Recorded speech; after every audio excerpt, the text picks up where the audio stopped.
Probably.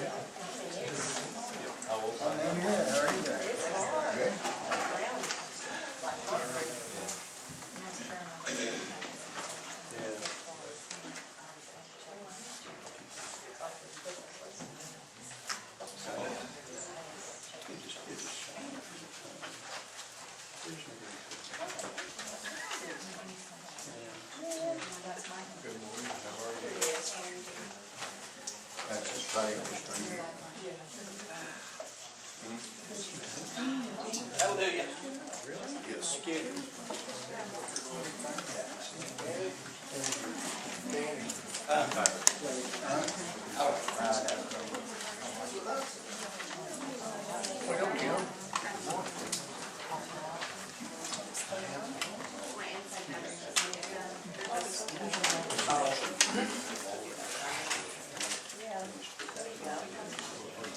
Too late.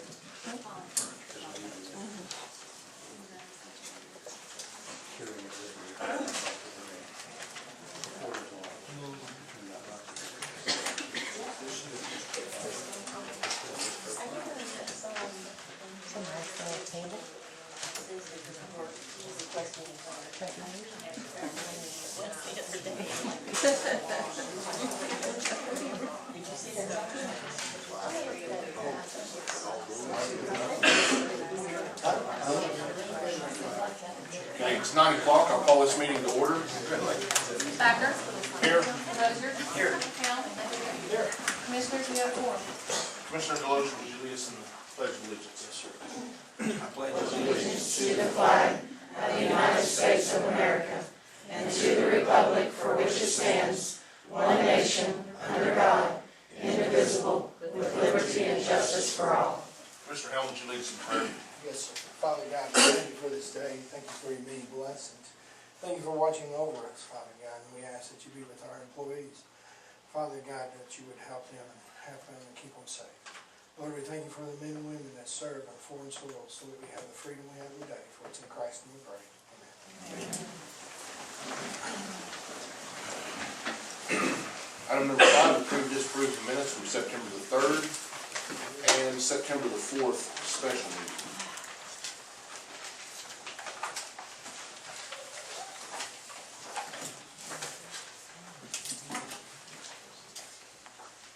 Is there a motion? Everything correct?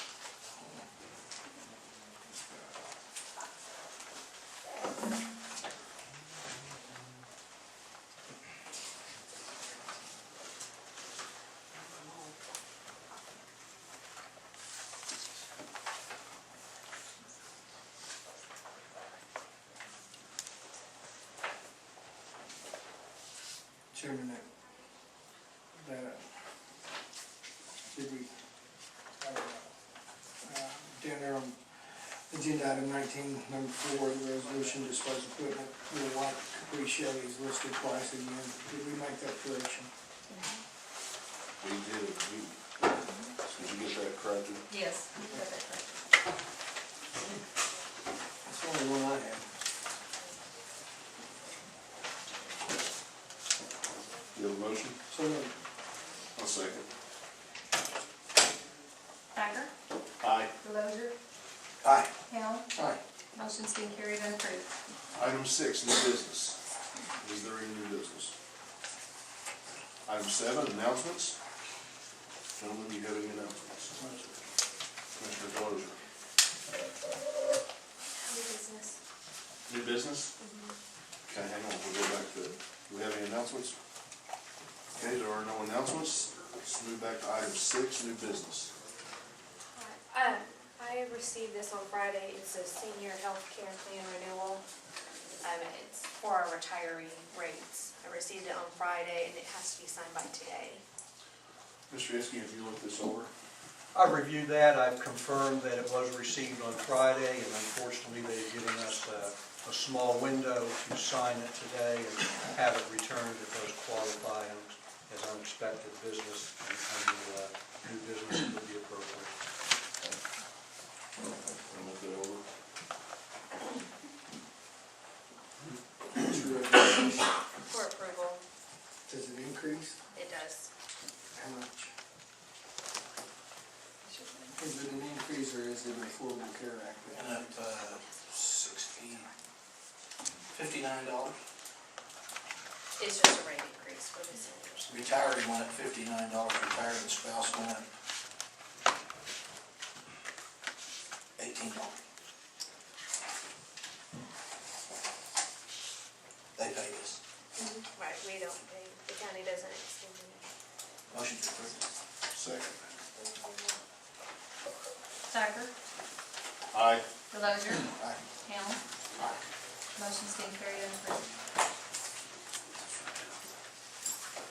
Okay, down to item 8, unfinished business, discussion and possible action regarding the follow-up E-911 addressing establishment of accounts.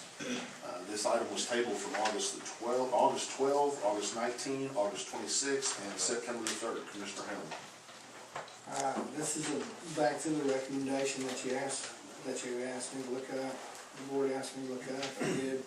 We got into discussion of it, in the budget process. I went ahead and asked the clerk to put the, how to fund the 911 dispatchers so that we could close this door on how to, do the establishment. So it's on here on the agenda items, so. What'd you come up with? Well, we got into it on the budget process about funding some of them out of 43, the rest of them out of 41. It was pretty well supposed to be a place to look at what it costs us on 43, then look at what it costs us in 41 and 42 to pick it up. So We took care of emergency management and everything, emergency management and our addressing in our budget process. This was the one left out hanging. So what do you recommend to the board? Well, I asked Teresa to put together some in 43 we have 10 dispatchers. That's right, Janet, 10 dispatchers, correct, 10 dispatchers coming out of the general fund. And those 10 dispatchers out of the general fund is $360,000, $360,000. Then to go ahead and take all their benefits out of the 41 and then fund Janet and 3 other dispatchers and all their benefits out of 41, plus the 10's benefits out of 41. Do you have it, Teresa? I don't have it with me, I have it in the office, but we're gonna do it now or I later don't on know, the that's agenda? up to the chairman. Well, we can do it down in the Agenda? agenda item if you'd like, if you want to go get that. I'll grab it. Okay, let's take no action on this at this time, and we'll do it under the agenda. Number 2, open and award bid number 624, dispatch protocol, emergency medical dispatch, emergency fire dispatch, emergency police dispatch for Rogers County, Consolidated Dispatch Center, 5 workstations. This item was tabled from August 12, August 19, August 26, and September the 3rd. Director Hamilton. The 911 Trust Authority recommends awarding the bid to PowerPhone.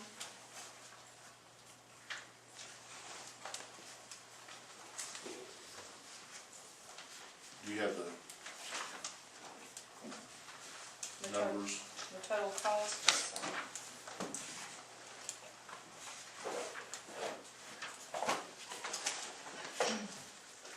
Nelson has that all later.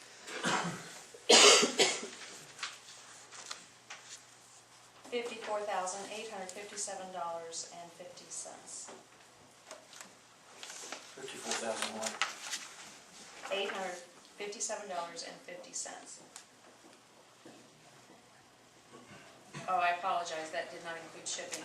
$54,917.50. 54917.50.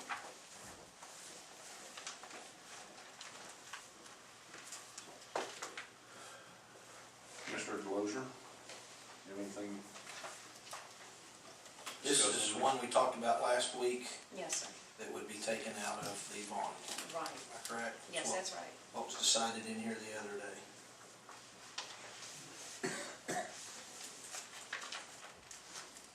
Mr. Driscoll? lowest bid? No, sir, it is not. The lowest bid requires extensive data entry from us, 3 to 6 months. This is the middle bid. The highest bid was $170-something thousand. What was the low bid? The amount? I believe it was less than $30,000. But it was the one without the data entry. We had to do the data entry, that's correct.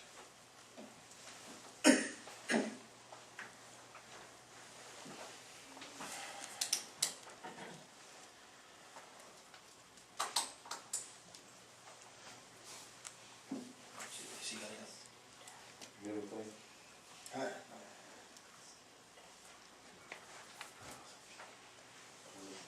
No, if you're looking at me, I'll make a motion to approve. Second. Thacker, Aye. Delozer, Commissioner, your record has to be, if it's not the lowest bid, your record would have to show why you chose not to go with the lowest bid. I'd urge you to include that in your motion. You wanna- Okay, in my motion, the reason we're not going with the low bid is the data entry. I don't have the exacts on all this, but the data entry, what we figured was probably going to cost more in the long run by the time we had to do all of the data entry. This is all included in this package, is the reason we're going with this one. I'll leave myself. Thacker, Aye. Delozer, Aye. Helm. Aye. Motion's been carried and approved. Okay, item number 3, Voice Product Service LLC, Mira 4 Recording System Additions. This item was tabled from August 26 and September 3. Director This Hamilton. is a quote from our vendor that maintains our logging recorder. The quote consists of moving the logging recorder from its current facility to our new dispatch center. And the cost to move that is $5,200. It's to move and to reinstall software. Something that has to be done.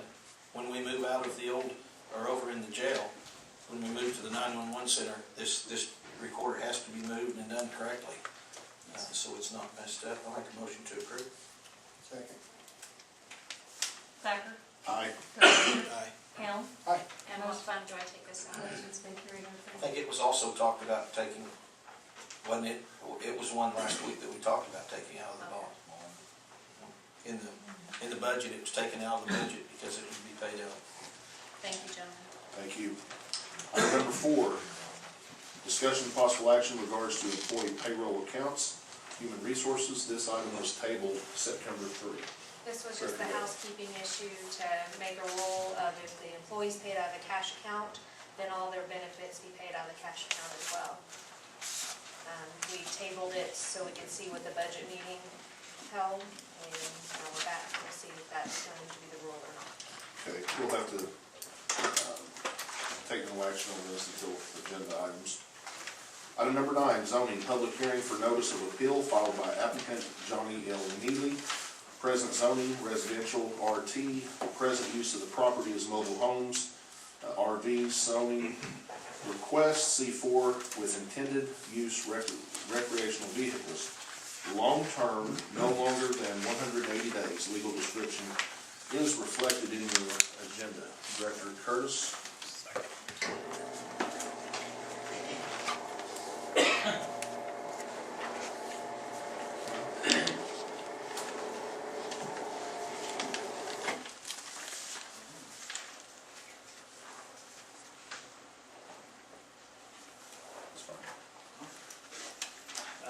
Commissioners, this came before the Planning Commission on August 6th, this year, and was denied on a vote of 4 to 2 by the Planning Commission. The applicant has come before the Board of County Commissioners on an appeal basis, and that is what is before you today. What was the vote again? 4 to 2. Okay. Is the applicant here? Yes. Okay. This is a public hearing, so we will open that up. Couple of housekeeping items. Are there any opposed? Okay. I want to remind you, this is not a planning commission meeting. This is the Board of County Commissioner meeting. There will be no back and forth with the applicant. One person speaking at a time. And the applicant will go first, and then those that are opposed, if they would like to speak, you'll have a little bit of, you'll have an opportunity to do that, and the applicant will be able to respond. Please direct all of your comments to the board. If you would come on up where I can hear you. Okay, you are the applicant? Yes, Would you sir. state your name and address for the clerk, please? Johnny Neely, 6471 East 574 Road, Catoosa, Oklahoma 74015. I'm Mike Neely. Okay. Same address? Yes. Okay, you applied with the with the planning commission, and they denied your vote or your application 4-2. Can you tell us what it is that you're wanting to do out there? And give Yes, us we're the just, plan? we're wanting to put a small RV park in so that we can utilize our property. We closed it down because we were going to have to upgrade our sewer system, and it was going to cost too much money to do that. And so our property, there's a county road that runs right through it, and there's really nothing else we can do with it except for try to use it for RVs. And most of the people that come in one of your spaces are workers that are from out of state, that work at the port, work around here, that will bring money into the community. They have their per diem money to spend, and they can, and most of them work at night, sleep during the day. They're real quiet people, and our neighbors can witness that we keep that place very clean and very nice. And it's not going to be, it's going to be a fraction of what it was. You said something about the sewage problem. Well, why is that back not a in problem now? Because it's completely closed down. We have septic tanks now that I have records to show that was approved by DEQ For RVs? for RVs. Would you, do you want those entered into our Sure. records?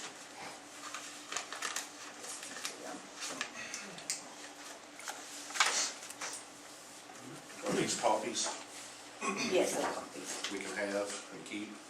They're my copies. Go make copies, please. Okay. So that problem was taken care of, Yes. according to those records? Yes, and I've got everything from 2002 to 2010 showing that we did everything we were supposed to do.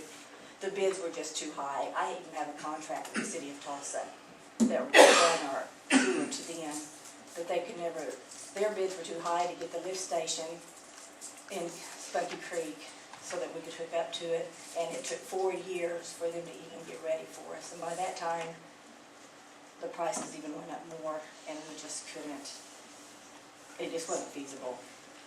Okay, this is going to contain 60 acres. Well, the property's on 60 acres, and we've done perk tests and put septic tanks on 21 lots. Okay, And all of that's not going to perk, and we plan on using just maybe, if we even can, 100 lots, but maybe not even that many. It just depends on what we can use. Here's the problem I'm already seeing with this. If you're looking at zoning 60 acres, We're not gonna zone the whole 60 acres. But we didn't have it we could have it resurveyed to what we could use. Director Curtis? Yes. According to this agenda item, it is the entire 60 acres. That was the application. That's the application. Yeah, for the switch. And so what I'm seeing an issue with here is C4. This will be a rather large. This would become the largest parcel in Rogers County that would be zoned C4. Okay. But you're saying that you don't want the whole thing. Well, we just don't know. We got stopped when we first opened it up. It was approved by the planning commission because that's the first place I went before we even started working. And so we got the first part done and needed to open up another section. And so I didn't realize I had to come back because it had already been approved. So we went ahead and put the septic tanks in, and they were approved by DEQ, and that's when we got stopped. And we've just been doing the perk tests as we went along, and I don't even think the upper part of our property will take septic tanks, but I didn't, we didn't have it resurveyed because we didn't know Yeah, what was gonna happen. We just used the lower part. You know, there's a section that says, I don't know if you've been out there. Oh, yeah. Okay, there's the section down the bottom, and then there's the top part. And we could only use the bottom part where the fishing pond is, because that's where the people really like, you know, like to be down there by the pond. right. Okay, do you have anything else?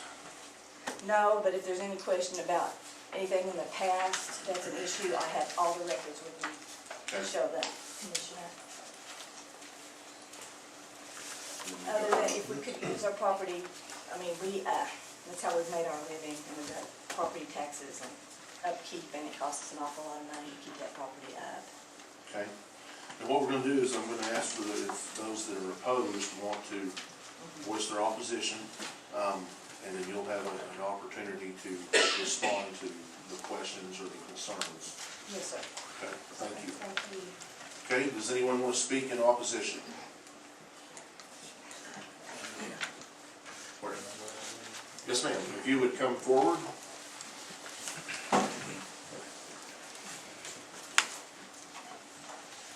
Commissioners, I'm Peggy Can, and I'm an adjoining property owner of this acreage. Could you give your address for the record, please? 6356 East 574 Road, Catoosa, 2741. I have several concerns regarding the proposed change. When the last trailer park was evacuated, the amount of trash along our road became negligible. When trailers occupied the area before, there was a significant quantity of glass beer containers always being thrown to the perimeter of my pasture. The beer cans landed in the ditch next to the road, and the paper trash blew onto the north side of the road. While mowing, the bottles present real danger, and I really shudder to think if I should hit one while the children are out playing with glass projectiles are thrown across the road. There has been no plan disclosed that I know of as to the number of RVs expected to occupy the area in question. And as an adjoining property owner, I feel I have the right to know who to expect as neighbors and how many there would be. I also feel the type of usage allowed by the requested zoning will have a negative impact on my home. After the last trailer park left the area, the county recognized the positive effect on property values and raised property taxes.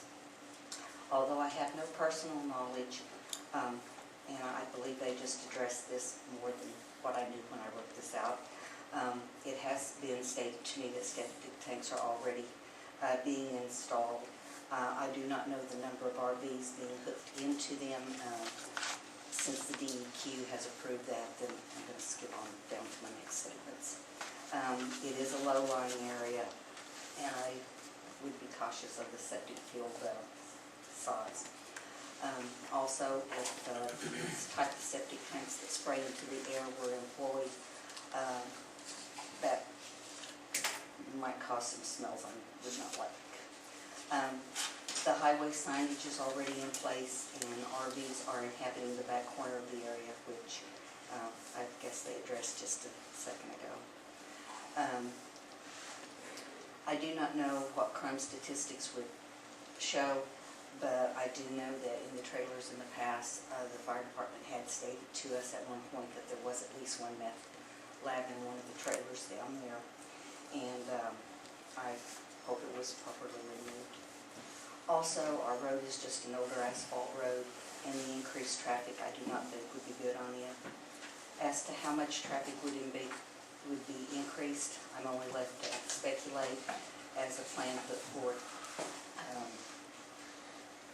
If there were 200 RVs placed out there, 2 people per RV, we're talking 400 cars a day, 2 trips a day, plus incidentals, servicing, weekend traffic, etc. So to sum my concerns, trash including hazardous glass bottles, noise and traffic, overworked septic systems, question on that one. Trailer remaining past the allowed time of 180 days, lower property resale values, and possibly increased crime. Thank you for your time. Thank you.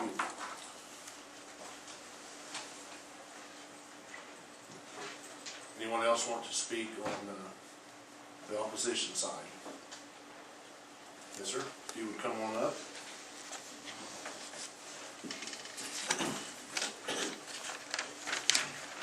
If you would give your name and address for the record. Alvin Metcalf Senior, 7180 East 576 Road, Catoosa. And at the present time, we have a neighborhood that's operating. Previously, the roads out there cannot handle back what it previously was. If the roads could be widened 20 feet to Pine and 20 feet to Evans Road or something like that, might be a different project, but that's the whole picture. Thank you. Okay. Anyone else? I want to give you ample opportunity to voice your concerns.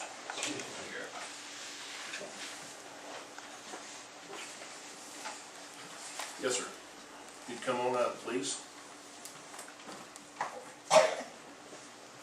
If you would state your name and address.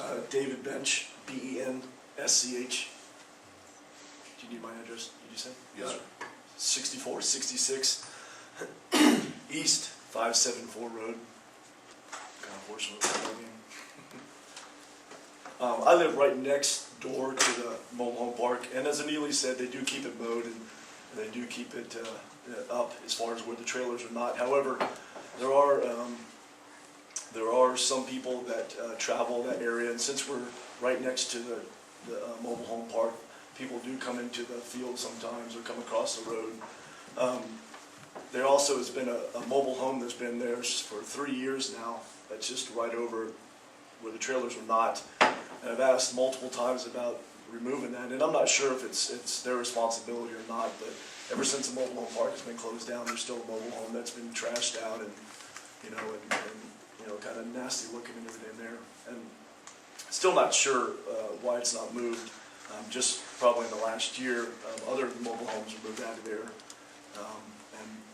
It's kept up a little bit better, but I'm not sure what's going to happen in the future when somebody just abandons their RV for whatever reason. They have to move back if it's people that are traveling back and forth, like she mentioned, for jobs and stuff. If they just say, hey, I got to fly back somewhere and not come back, what are they going to do to dispose of this? And it's going to be run down like the other parts, like the other trailers have been there in the past. And as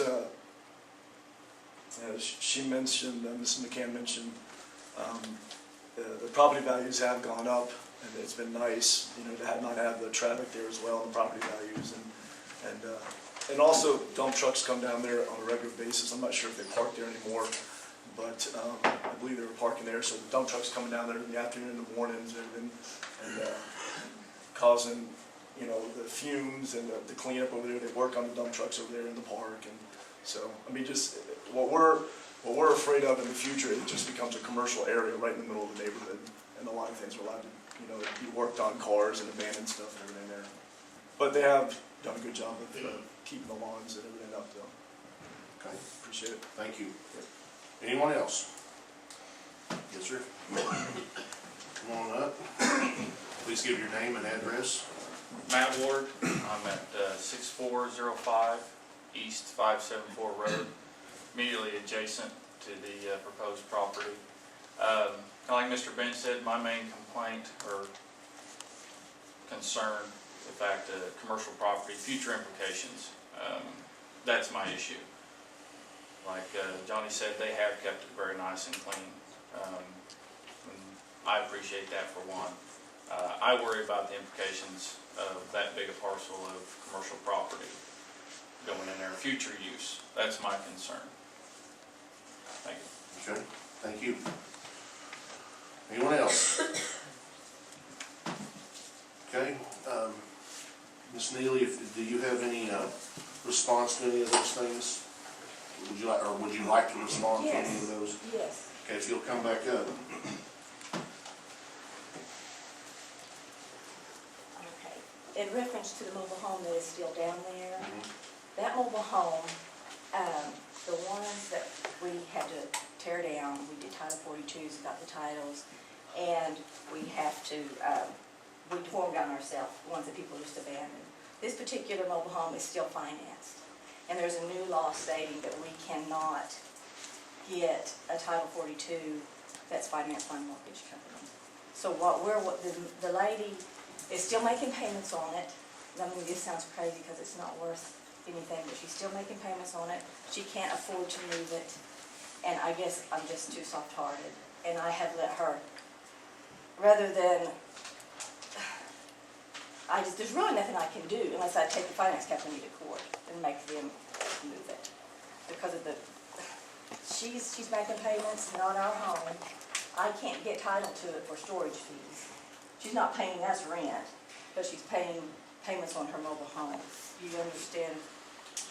And so I can't do a Title 42 for abandoned property because of the new law stating that I can't do a Title 42 if something has a mortgage on it. Okay, And so that's been the problem with that one. Everything else, we worked years cleaning that place up. Daylight till dark, 7 days a week, trying to make it, as a matter of fact, we did Mr. Bench's, he saw me, and we worked hard getting that particular road clean for him because it was right by his property. And we just don't know what to do with that particular home, and that's why it's there. Because we don't want it there. The one mobile is still. The one mobile home. And we want it gone just as bad as anybody else does, but we're just trying to figure out a way to get it done. And a lot of as far as the road and the traffic, a lot of the traffic that comes through there, because right now, right this minute, we only have there's 5 down there. We did have 14, but they were only there for a month. And they went to work, came home, like I said. A lot of the traffic that goes through our mobile home. All the traffic. It goes through out the back, down Pine, people that live down Pine. Yeah, you don't even need to address the traffic issue. Okay, because it's And the just, reason being, it's a public road. right, People that don't live here or whatever, they just drive up down the road if they want to. There's Right. nothing and years you ago, can do about traffic, so if you Right. wanna move on to, okay, one of the things that I heard was a trash problem, and that you didn't have a plan on this. the trash, The biggest problem with the trash problem was the trash people dropping their bags off the road and scattered all over the place. or the trash company that Trash we employ to keep down. I pick the trash up now and take it to the dump. And we are picky about our property. We keep it clean. Our neighbors ride their 4-wheelers through our property. We keep it nice for them. We keep it mowed. They fish our pond. We clean up after that. We allow people to,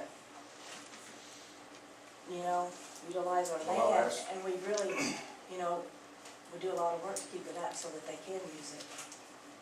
The only time we don't like for people to ride their motorcycles and things through there are when we know our tenants are sleeping, like the last people that lived there. They slept during the day, and we tried to keep it quiet for them.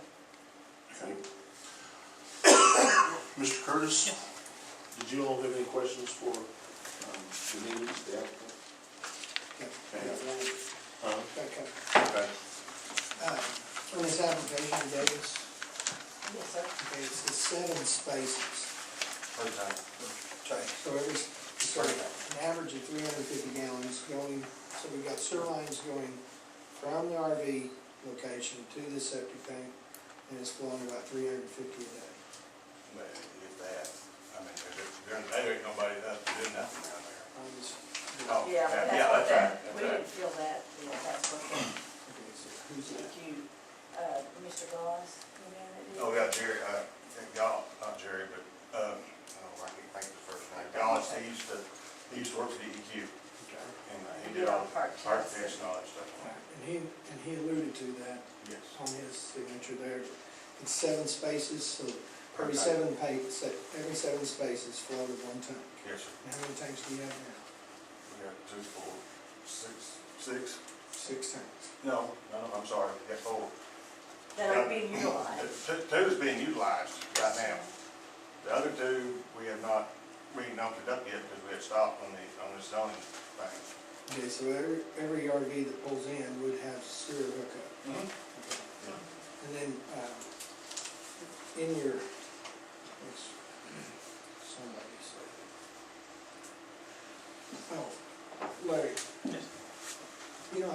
topo in this top line, it's 570.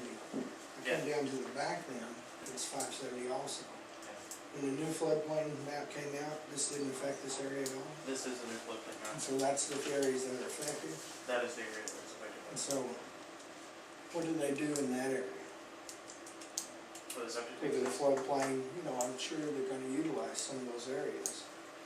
for the septic tank system. If it overflow, I mean, you get an overflow in the septic tanks, you get an overflow in the water, I mean, who gets them out? But I mean, it would flow eventually down the backside of the river. I mean, if it did, but that's a low situation. Okay. Yeah. So, as far as the Neelings in the county, we wouldn't be held liable on any of the, any of these RVs flood, because it sits within the floodplain. Well, Or do they have I to don't know buy? about liability. I mean, I'm not a lawyer in that sense, but in the sense of the floodplain, I spoke to Neely's about that, and in the floodplain, you can only maintain an RV for 180 days maximum, and then it has to be moved out. So it has to be moved. Yeah. So there isn't a place, I don't know which one said that, but it's a place where they wouldn't be able to go over 180 days. Correct. Okay. That's Right, and not nobody, everybody, just, the last people that were there, they were there for 4 weeks. They're just in and out. Right now, there's only 4, I think, RVs down there.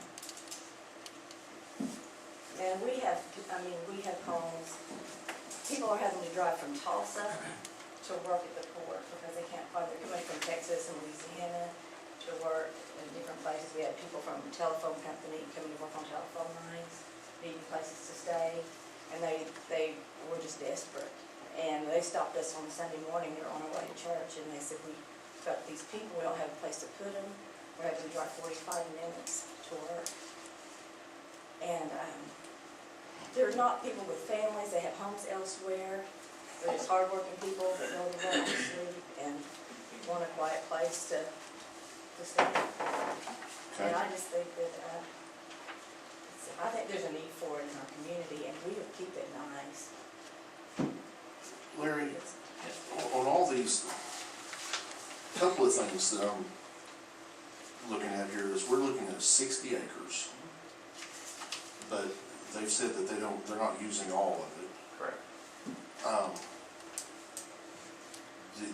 You said that would be the largest C4. If the entire property was county. rezoned, yeah, it would be the largest. We can't rezone anything other than 60 acres. That's what the application says. Correct. Now, you could, again, I would seek the advice of Mr. Iskey on this.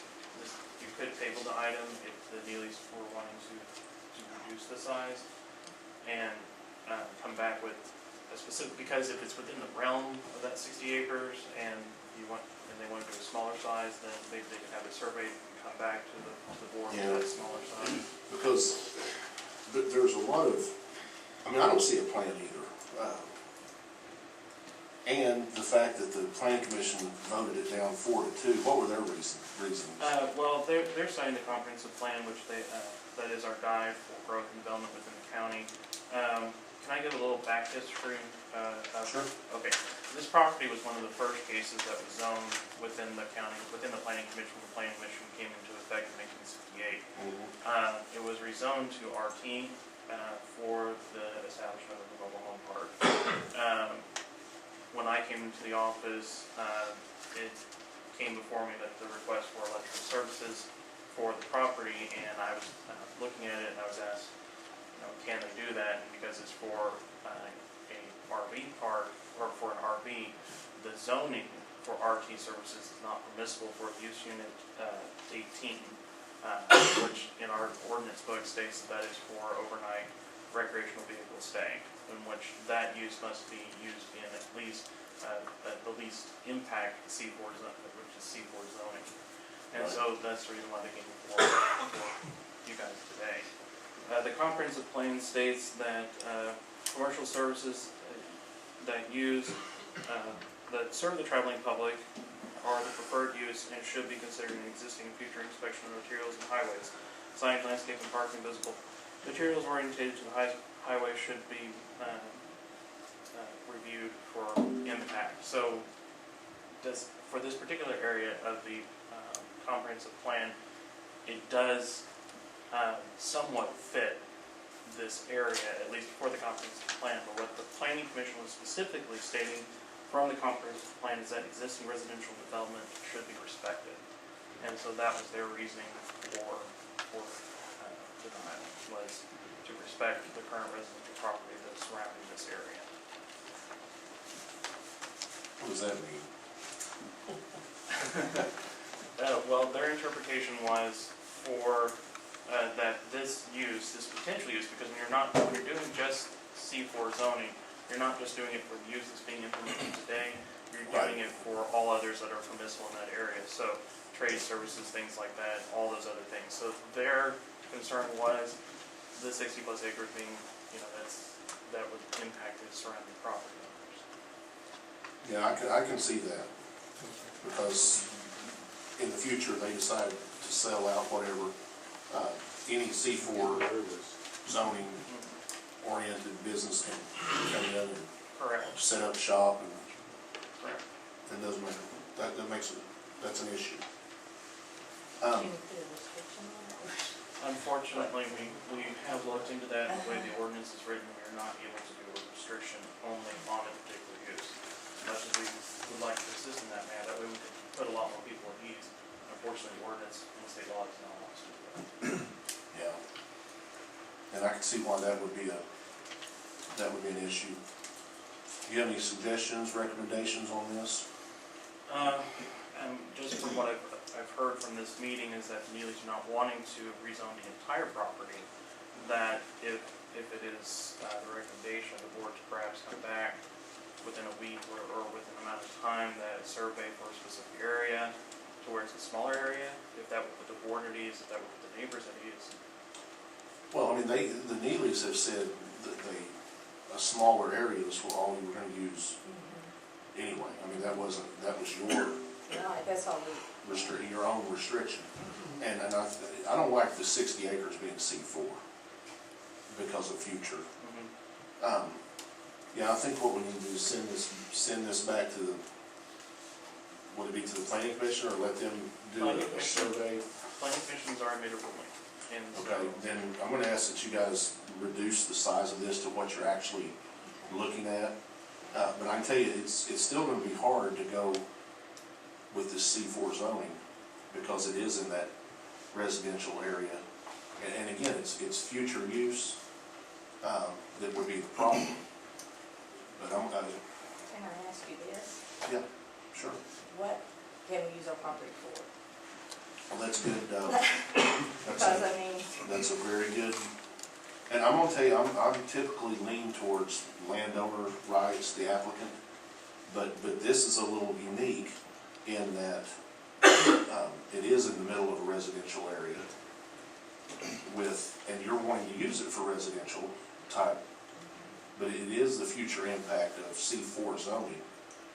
And then I'm a little concerned with the fact that there are already RVs out there. Now, is that zoned?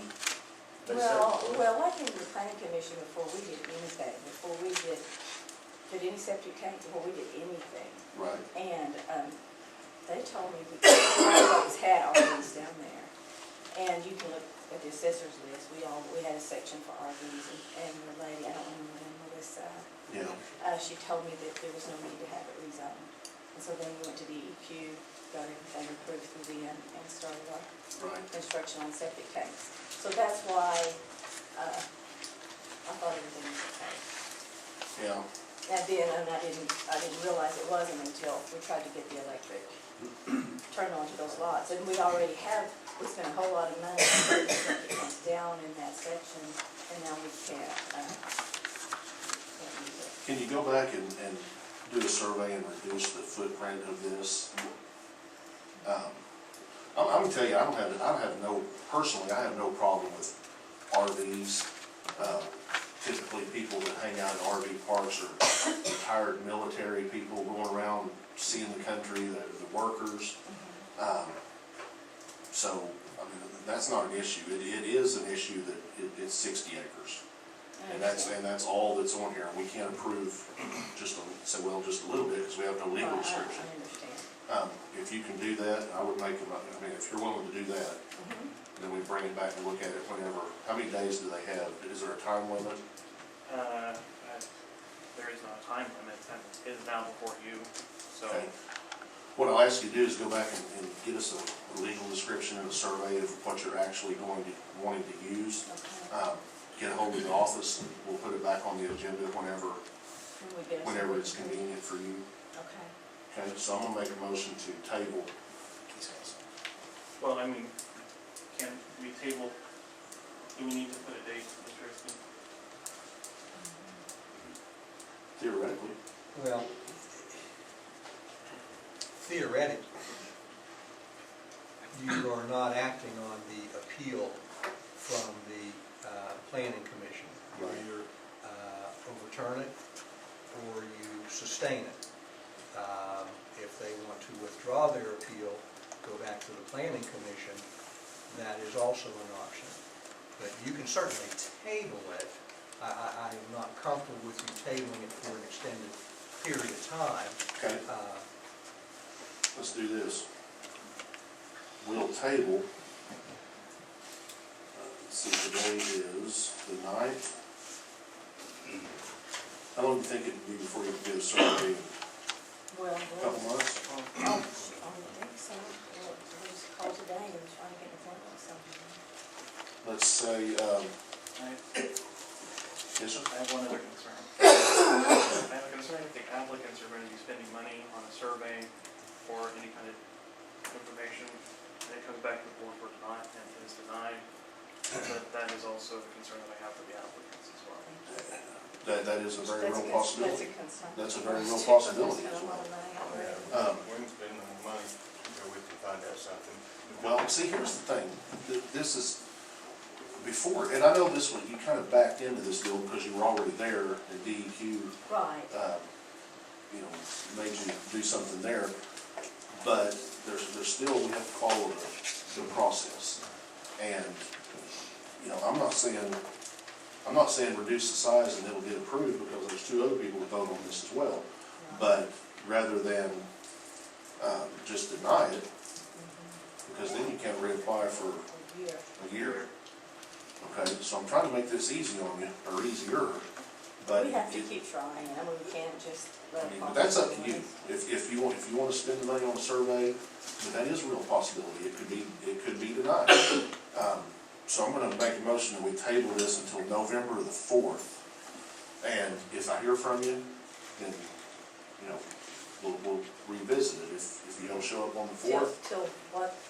November the 4th. Okay. It gives you a couple of months to do surveys and whatever you need to do. Okay, Okay? okay. I would encourage you to, keep fighting. I really have to. Thank you. Motion to table till November the 4th. Thank you. Second. Mr. Thacker, Aye. Delozer, Aye. Helm. Aye. Motion's been carried to table until November 4th. And for those of you that are here for that, you don't have to stay around if you don't want to. You can get up and leave anytime, or you can stay, whatever you want to do. Thank you. Okay, roads and bridges, item number 11, approval of 8-year CIRB project plan. Why don't we turn the lights off?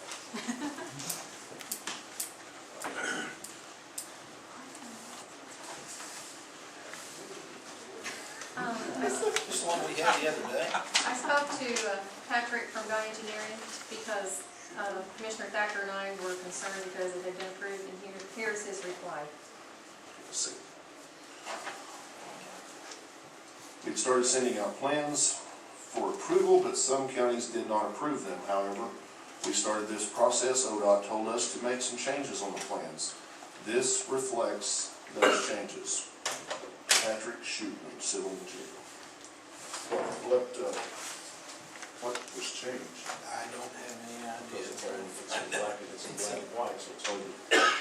It's like, at the CED meeting, they talked about later years that all that would have to balance, so that's what they looked at. I know it was just pointed out on there, Yeah, I don't know. because they're not. And we did this, were you at the CD? discussed to make the plan balance. What year was that? They were trying to balance it by 2024. 24.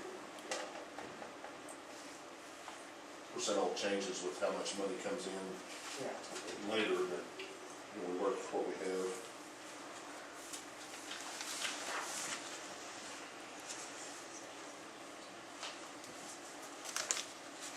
Okay, were they darkened them? Is that the change? Let's see. Yeah, we look at it.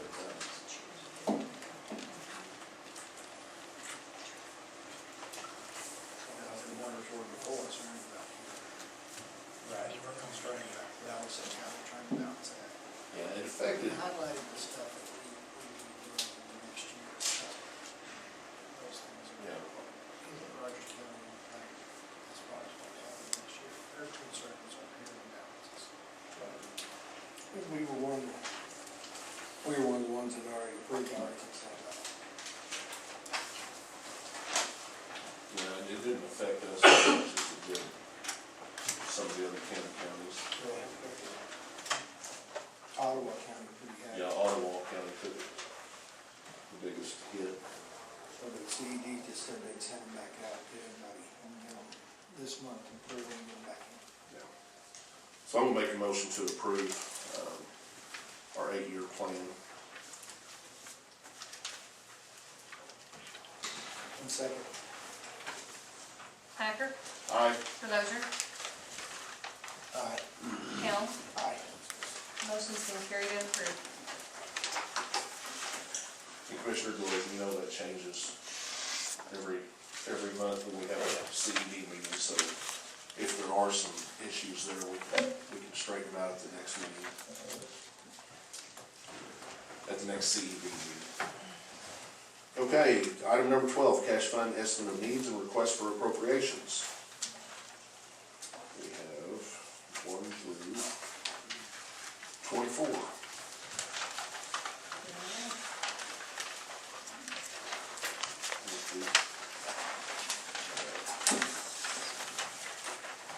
Here's this.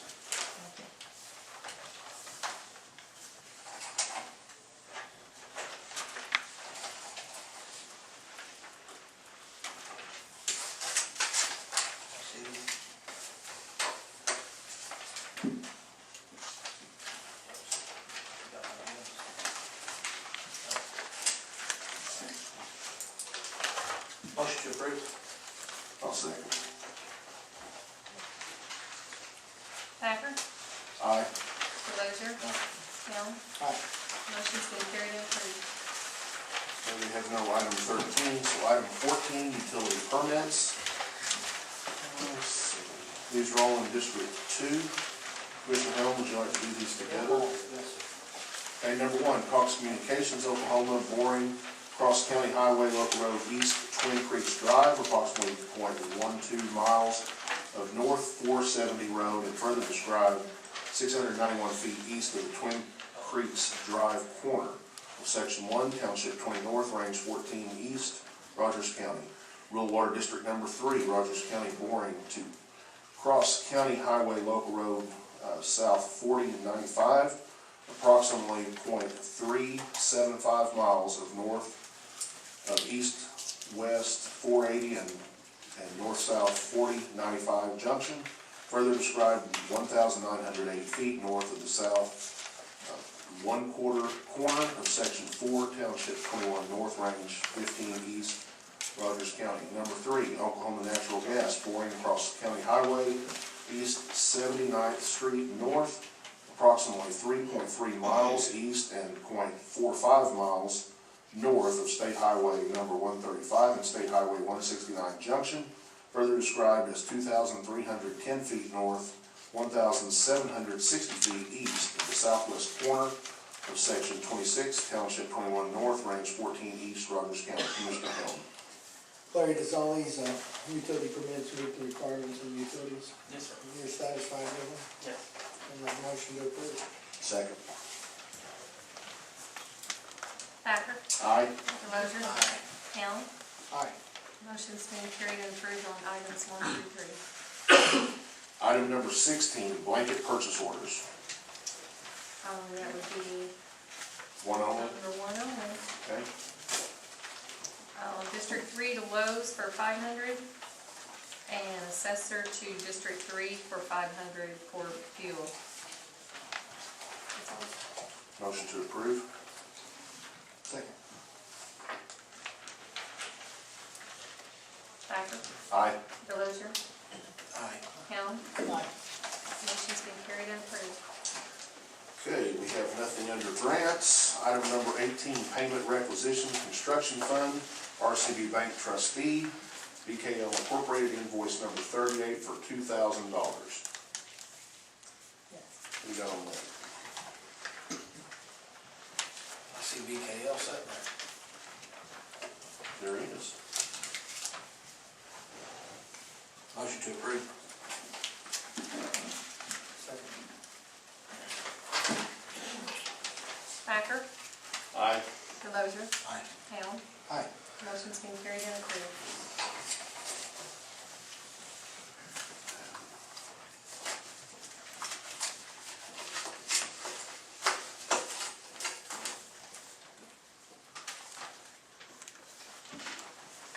Okay, item number 19, agenda item number 1, update by BKL Incorporated and Official regarding courthouse and 911 center projects.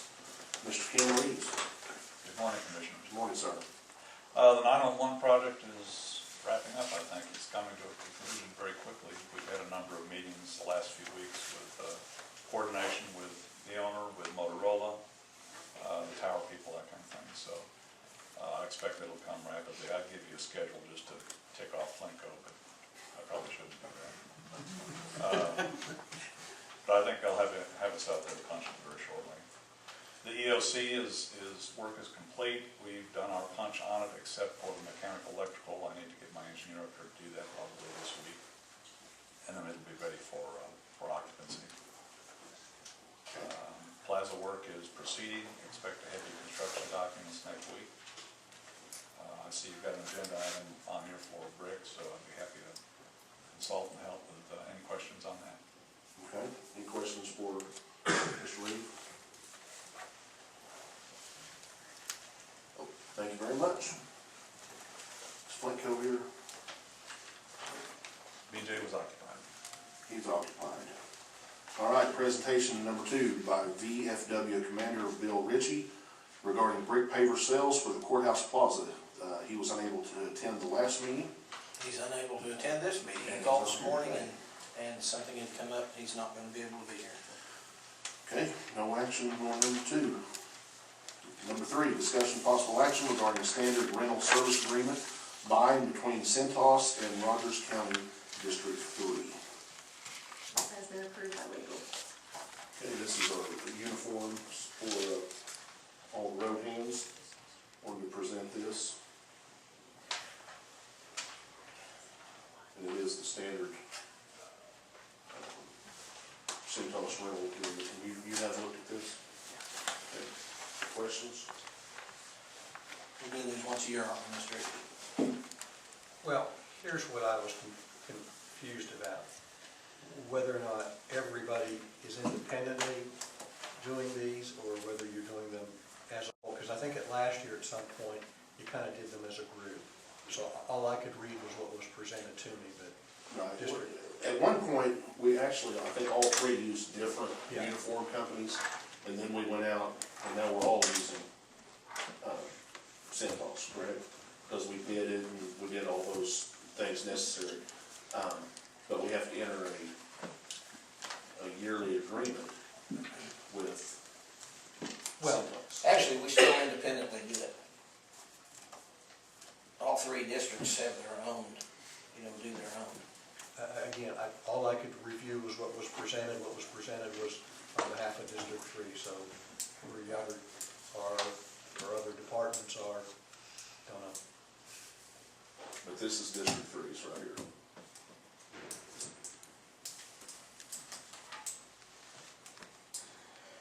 Any other questions? Okay, I'll make a motion to approve. Second. Thacker, Aye. Delozer, Aye. Hamel. Aye. Motion's been carried and approved.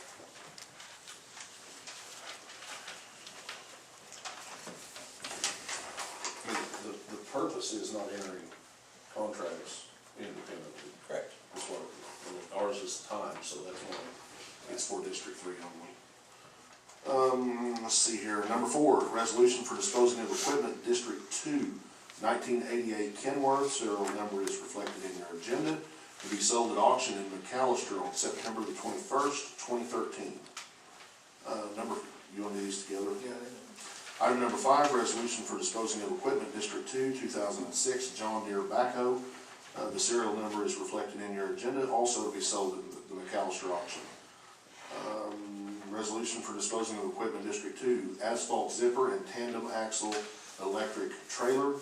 Serial number is in your agenda, also to be sold at McAllister auction. Commissioner Hamel. Make a motion to approve. 4, 5, and 6, I'll second. Thacker, Aye. Delozer, Aye. Hamel. Aye. Motion's been carried and approved on items 4, 5, and 6. Sorry, can we take a 5-minute recess? We can. Motion to recess for 5 minutes, is that correct? Yes, sir. Second. Thacker, Aye. Delozer, Aye. Hamel. Aye. Motion's carried for a 5-minute recess. 10 o'clock, straight up.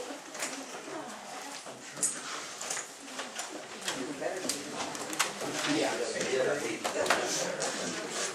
On this, item 12, which this will be on feet. No.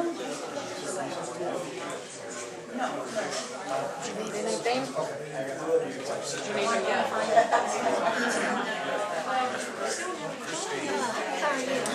You're right along. I know. You know, well, thank you.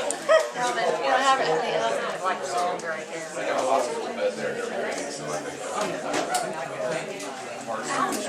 I just got just her friend, like, she'll be the minus four. She has, she's giving her letter.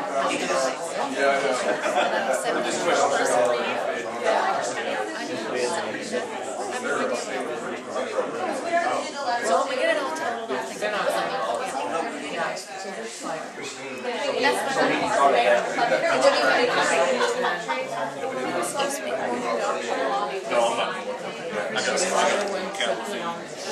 that's what Things like that. Not to be messed up.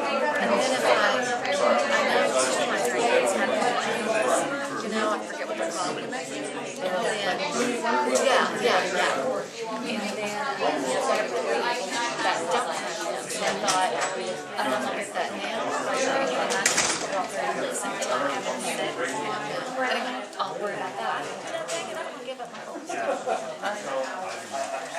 Christmas is coming. It is. I know it's hard to believe, but I have to start Oh. July because you don't get everything. Yeah, that's true. They're just getting hard to buy for. I know they haul. Hey, that asphalt machine that you just got rid of, is that the one that's on the trailer? Oh, I have no idea. Did you? It's on a trailer.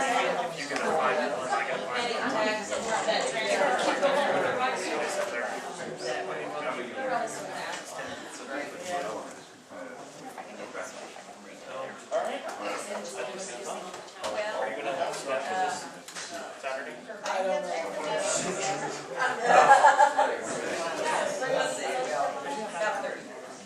But my last 6 hours. I'm trying to volunteer in my own. Yeah. Teacher in Fairmont survived all 300 children.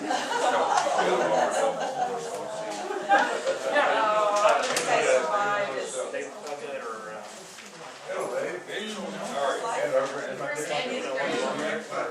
That's the thing.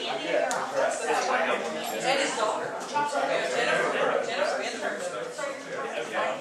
if you want to share. No, something If you want to get.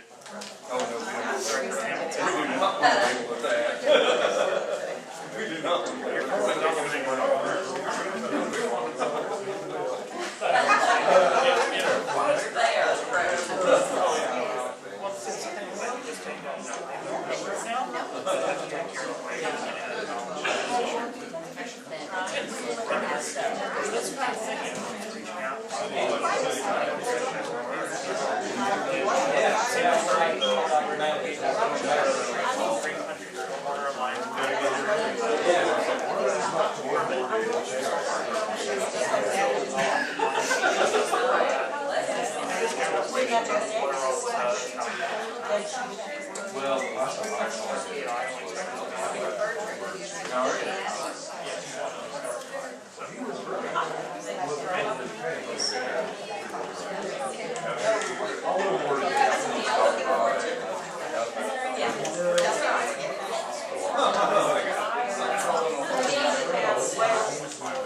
Gotta call this meeting back to order at 10:07. Packer, Here. Delozer, Aye, here. Helm. We have a forum. Okay, next item on the agenda, number 7, discussion and possible action in regards to issuing key cards for Claremore Police Department and other law enforcement agencies. I was told that instead of John Sappington, this was you. I put it on here. Delozer. Mr. Sappington called me and I said, yes, you can put it on there. And I had spoken Come on, to Scotty Stokes, and it's however you guys want to do it or handle it. We had a situation when the building first opened, a cleaning crew was up 2 o'clock in the morning. We get a phone call on it. Our deputies are out dealing with domestic. We can't respond to it. Claremore PD assists us, except for they're locked out of the building. So we get a situation where we do need assistance and we're not able to come quick enough. It would be nice to have other agencies have the ability to to respond. If Scotty mentions that there's emergency fire entrances as far as key boxes on both sides of the building, I don't really like that idea. If you guys choose to do that, that's fine. I prefer to go and give them key cards. The only thing they have access to are the hallways. The elected officials can lock all the buildings. They would have no perimeter entrance as far as access to what the building goes. That's just my thoughts.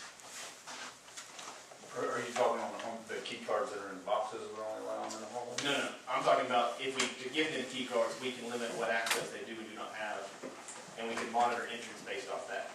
Okay, because the current key cards that are in the Knox boxes, that the fire department has the keys to have, I mean, they'll open up any door in the courthouse, so they'll open anything up. The key cards? There's key cards, a master key, and a key to the fire curtain. To open and shut the fire curtain doors. They're in the Knox boxes. And only the fire department has a key to those right now. So John, is what you're saying the adequate safety, security, or what? What are we saying? It would be my recommendation as far as security goes to provide these key cards to law enforcement. And I'm not talking Glenmore PD only, I'm talking OHP, anybody that could help assist respond to a situation here, instead of having to go back to their dispatch or their supervisor to get a key card to get access, simply pull out the wall and swipe the card. I don't feel like we have anything here that they can't have access to as far as from those entrances. You just said that there were people up here at night, so they were given access, so you don't think they ought to have access? They should be. You said it, I'm just asking. I don't understand what you're asking. You How said did the cleaning crew get in here? I don't know. I'm not in charge of the cards. You guys want to go and give me that? I mean, I'll take that over, that's fine. I'm not over the cards. I didn't give them their cards. Okay, and the cleaning crew is up here cleaning under Ryan, right? At 2 o'clock in the morning, yes. Ryan Bates. Was it a cleaning crew? That was what I was told. No, it was on the judge's floors, I believe. They don't have keys. So how'd they get in? They must have borrowed a key. I mean, that's the only way they could get in is someone gave them a key. And only non-employees that have keys is OHP, and those have been approved when they emailed. OHP has, and then the fire departments for the key boxes. Those are the only non-employees that have keys. And I just don't understand why we'd give OHP keys, but we'd give other departments keys. Doesn't make any sense. Okay, on the amount of keys, I guess I can't speak, thanks. The amount of keys you're talking about, are you talking about giving every officer a key, or? I mean, there's options, we can do every officer, we can do every supervisor, I'd like to get with the department to figure out whatever their preference would be. Me personally, I'm good with giving every officer a card. When they come in for court, they come up the back doors, they go to the DA's office, they don't gotta come to the main entrance. It would frequent their activity here, just like QuickTrip does. I mean, you frequent the officer's activity here, it increases the amount of security you have present, even though you don't know it or you're not aware of it. Under Sheriff, you have an office inside the courthouse. Yes, sir. Okay, so are you telling me that the sheriff's department cannot handle the security in this building? Is that what you're saying? No, I'm not telling you that. But I'm telling you, if something were to take place, and we respond to it, because we've only got 3 or 4 deputies out in the field right now, and we call for help, these guys can't come. They can't come through that back door to come give me a hand. They gotta come drive all the way around the building, park at the front of the building, walk through the front doors. I'm trying to give them access, quicker access. Okay, if someone's in here messing around doing something they're not supposed to be doing, I mean, there's only certain exits they can come out. So, when they come out, by then, there'd be plenty of law officers here at those exits. I mean, if you're gonna shoot them outside, don't mess it up in here. I understand that. Did they have keys to the old courthouse? I don't know if they did or not, to be honest with you. They did. Well, this is a different deal over here. I don't know how the cleaning crew got in, other than one of the judges or someone. You know, that's why we make these policies. And you know what? Judges have to go by them as well. So, I don't think that cleaning crew has I don't think they have a key card anymore. Do they, Ms. Bentley? I have no, they were not issued one under their own names. I know that. Whose card was it? I have no idea. You don't know whose card it was? I mean, we can pull the records if they know what time they were in the building and who swiped the card, we can definitely pull that up. Because that's, So it wasn't our cleaning crew, No. so it's a privately employed by the judges? Right, the judges, and I'm not positive, I think they employ their own cleaning crew Did you check that out? for the third and fourth floor. I don't know where Ryan Mays is No, I at. haven't. Okay, so you said there was a cleaning crew in here at 2 o'clock at night, and you were asking for this because of that incident. And they're not even our cleaning crew. Once I knew it was cleaning crew, I didn't care. I just knew we had to respond to a call here, and Claremore was trying to But assist after me, the but Claremore fact, couldn't. let's go for after the fact, John. After we've made the investigation, when you found out who it was, did you visit with him? No, but you guys aren't giving me access to issue and remove the cards, so it doesn't matter. It does matter. This is the courthouse, and the security is by the sheriff. So if there's a cleaning crew, you want to implicate the cleaning crew as our crew, it's not. But from It is, hold on, let me finish. I'll do talk, you listen on this one. You have a place where this one is happening, and you're coming in here telling us, well, it's because of this. Okay, we can visit with Ryan Brace, but now we have an HR director going, hey, it's not even our people. So it's contractual.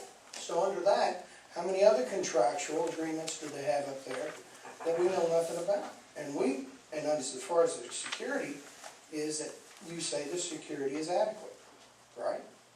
Can I speak? Yep. Okay, so when you have HR issuing all the cards, and I'm not the one issuing the cards, and we have incidents like that take place, I don't feel like it's my responsibility to go back to and check and make sure who it was and what was going on. She didn't issue the card. Again, she didn't issue the card. I don't know that, because I don't She issue the said cards. it. She just said she didn't issue the card. Okay, all I've got to say is from a security aspect, I feel like the sheriff's office has control of the cards and should issue the cards as we feel. That's all that I have to say. Are you security of the courthouse? Yes, sir. By law, you're the security of the courthouse. Yes, sir. What's your recommendation? That we take over security cards and we give them out as needed and we keep track of them. I'm talking about what's on the agenda. That we give other law enforcement agencies access to the building. Motion to approve. Thank you, sir. Is there a second? Motion dies for lack of a second. Motion on number 7 to absolutely deny key cards, other than who the commissioners and HR deem it necessary. Is that your motion? That's my motion. Second. Thacker, Aye. Delozer, No. Helm, Aye. motion's been carried and approved. Number 8, discussion possible action regarding renewal of projects agreement between Rogers County Industrial Development Authority and Rogers County Board of County Commissioners for fiscal year 2013 and 14. Who's up on this one? Who put it on there? Okay. Here's, gentlemen, if there is not a commissioner's name beside an agenda item, okay, for the rest of this year, it will no longer be heard. So if you have an agenda item, put it on, let the clerk know, please put it on, who put it on there. Yes, sir. Okay, who put this one on? This was brought down by Mr. Iskey's office. Okay, Brought to me, I'd like to be able to tell you I can independently remember who brought it to me. Can't.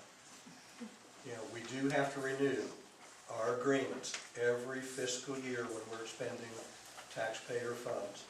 I reminded you all of that several weeks ago. If we're expending any taxpayer funds to RCEDA, for this fiscal year, it needs to be renewed. If we are, If we're expending taxpayer funds. and we probably will. Motion to approve. Second. Thacker, Aye. Delozer, Aye. Helm, aye. motion's been carried and approved.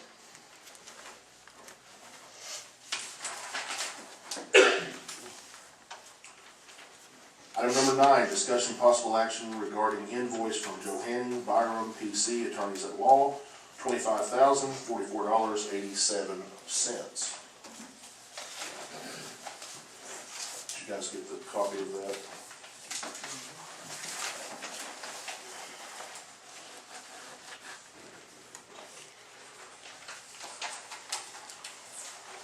motion to approve. Second. Thacker, Aye. Delozer, Aye. Helm, Aye. motion's been carried and approved. Number 10, open and award bid number 627 for self-propelled sweeper. This is for District 3, and we've always bid on one or more, if you gentlemen are interested. Sent out 3 bids, received 4 bids. Bids returned as undeliverable, 0.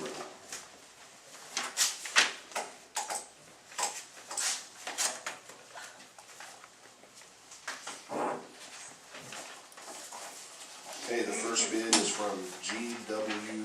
Van Keppel Company out of Tulsa.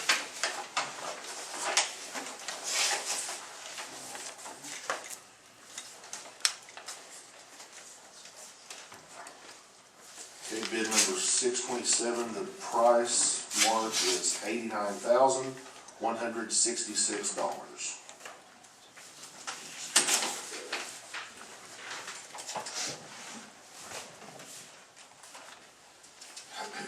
Next bid is also from G.W. Van Keppel Company from Tulsa. This one is bid at $92,884.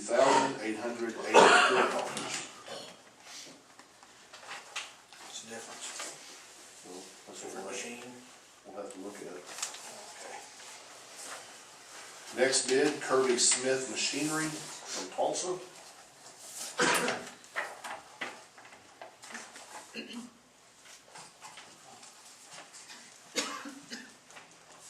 It's stated on here that this is a brand new 2010 disc broom with standard warranty, 1 year, 1,000 hours, whichever comes first. $105,300. It has some options for warranties. One more.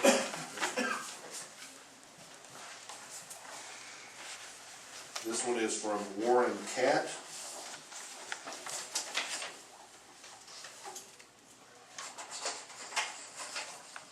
And the bid on this is $50,115.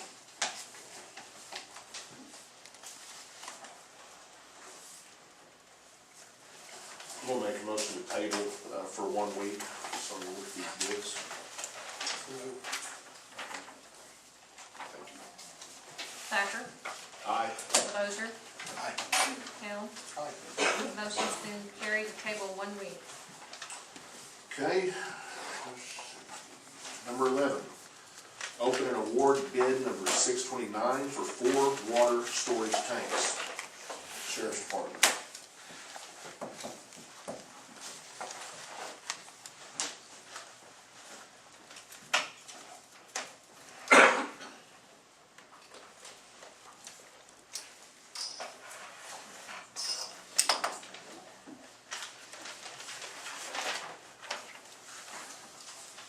Four bids sent out, 3 bids received, returned as undeliverable, 0.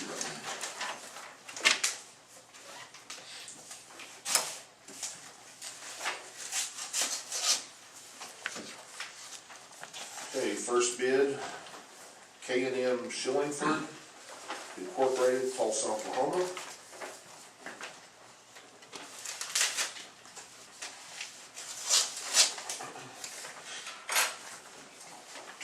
$24,600.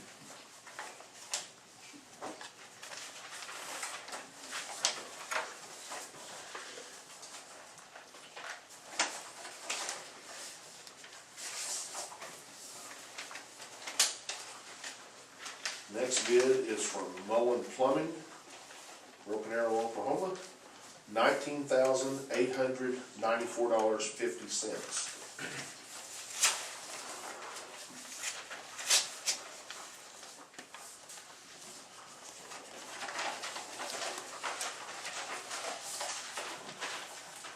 Next bid is from Roto-Rooter Plumbing, Tulsa, Oklahoma. $26,475. That was all, correct? This isn't anything in it, just So, okay. You want a week to look these over? Yes, sir. Motion to table for 1 week? Second. Thacker, Aye. Delozer, Aye. Helm. Aye. Motion's been carried to table 1 week. Discussion possible action regarding how 911 fund dispatchers, or how to fund 911 dispatchers. Commissioner Helm. Well, for us to continue to finish out the budget, so we ended up in the last Monday was to talk about this.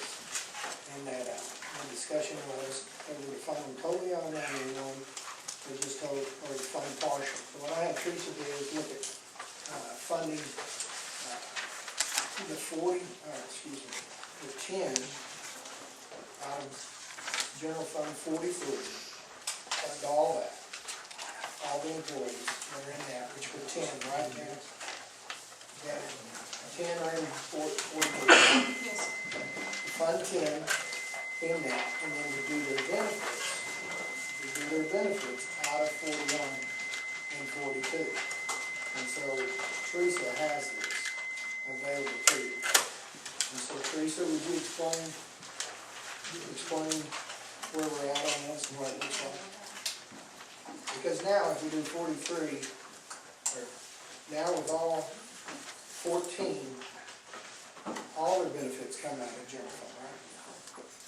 Or just the 10? Just the 10. Just the 10, right? I've given you guys papers on that while you were out at the recess. I laid them up there and you found them. And I gave Janet a copy as well. On the second page is the total for the 43 benefits based on the current gross salaries that are being paid to those 10 employees. So that cost for the 10 employees would be $162,837.60, and then the deferred savings cost at $6,000 for a total of $168,837.60.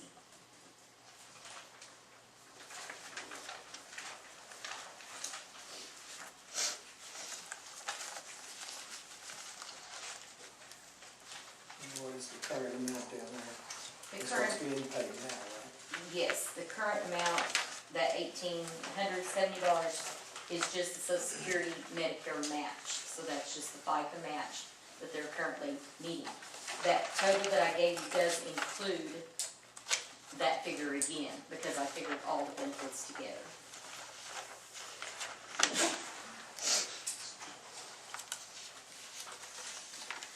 On the 41 account from the cash fund, it's a little bit mixed match. I think maybe we go back to the other question we had on the agenda about where we pay from. It's a little bit mixed match where those are being paid. Not really a rhyme or reason to it, so that's one thing we wanted to address. And get it situated that we know where to pay benefits from.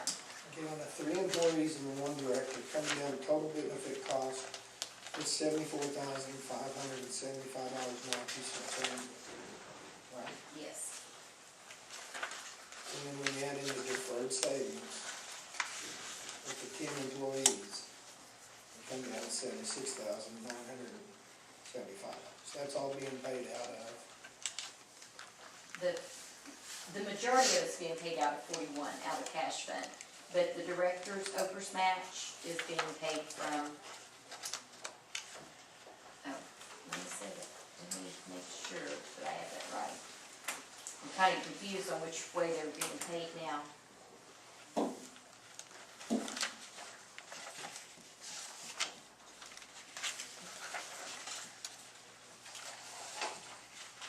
Kind of looks like general might be picking up the 41s also, with exception to the director's OPERS match and the Social Security Medicare match, even though it is a cash fund.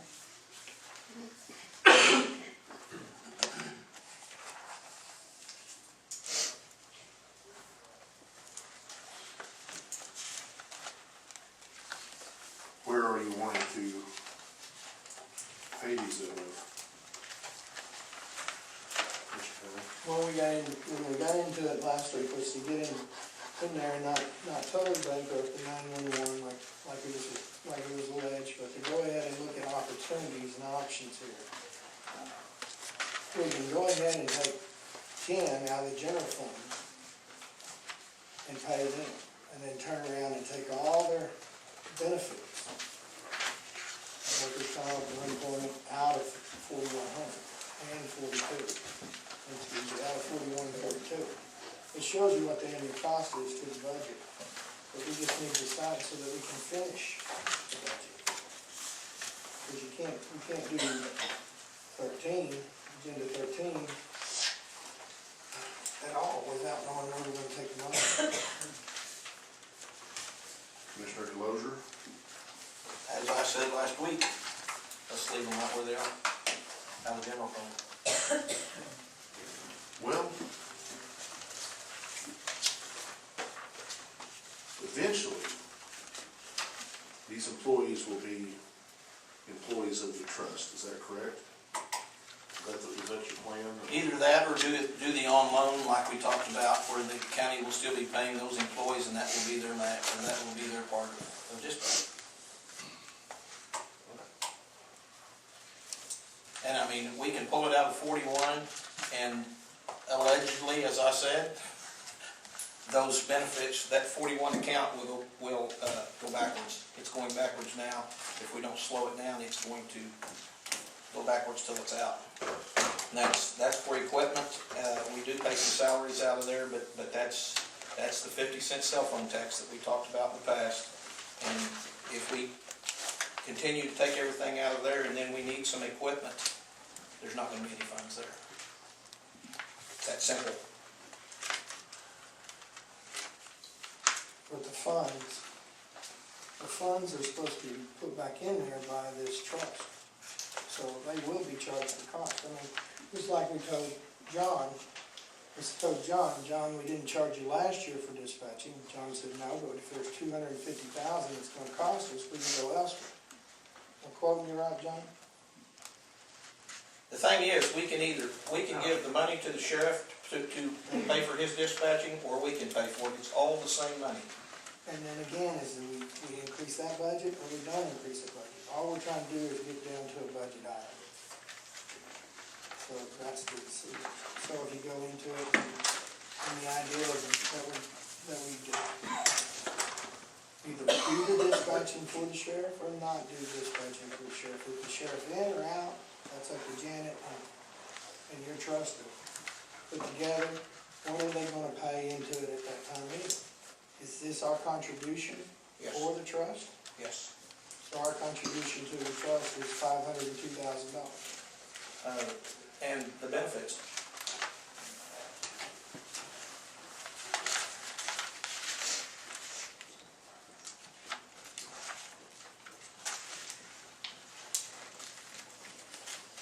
Which number? This one? This one? On the 502, that's in your other. No, he said. Four employees are paid out of 41 right now. The other 10 are paid out of the general fund, and the benefits have come out of the general fund. I don't know, we saw an $800,000 number. That was counting the four other employees. And right now, they're paid out of the 41 account. They're not paid out of. And since I did it, it's the total amount of what it would be to fund the whole 911 without the county's input at all. It's $800,000. To pull that out of 41. But that was, again, the job of the task was to go out and just make recommendations.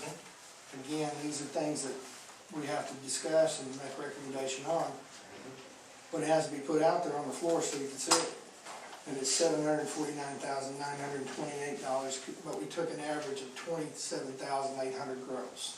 So as we add dispatchers, or as dispatchers come and go, the deferred savings was only so much, and then we went ahead and maxed it all out so that we could match up with deferred savings and OPERS at the same time. That's what got us to $800,000.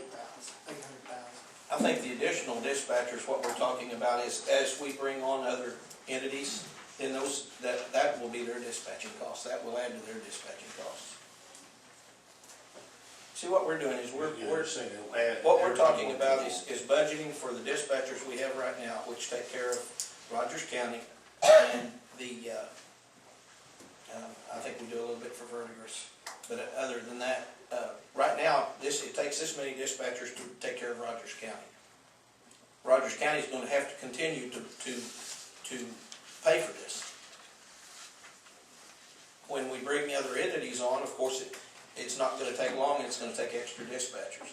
And with the extra dispatchers comes the cost to the other entities for the dispatching services. The 911, transferring the 911 to whoever dispatches for that entity is going to happen because that's the 50-cent cell phone tax. Everything above that, we have to, dispatching alone, we're the call taker for 911. We change that, when we get the call, if it's going into anybody other than Rogers County, we transfer that to their dispatcher.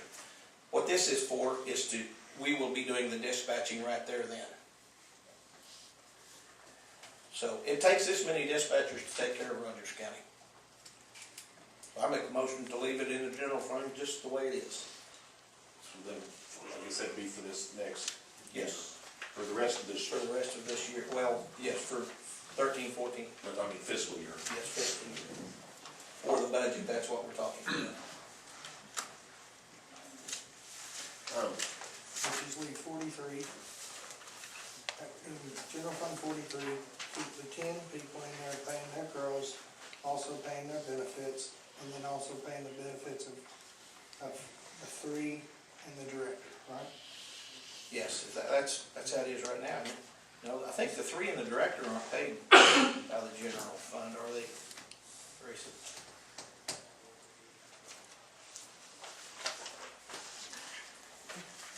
I have to go look again. It's confusing. I think the general fund is paying the benefits on both of those accounts, 41 and 43, with exception to the Social Security Medicare matching and the director's OPERS match. Is all, those are the only things coming out of 41 and 43 are gross wages, FICA match, and OPERS match on the director only. Why, I don't know. And then the general fund is picking up all of the Health Right. and Like that. OPERS. I'll second. Thacker, Aye. Lozier, Aye. Helm, No, motion's been carried and approved.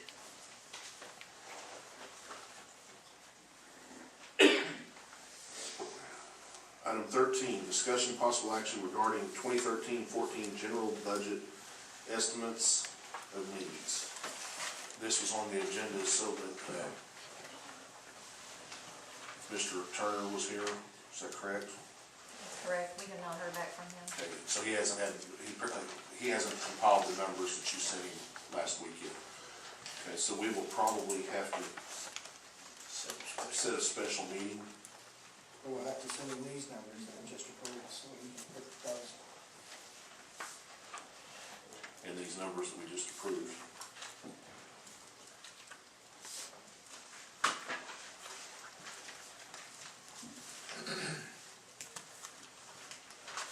Can you handle that one?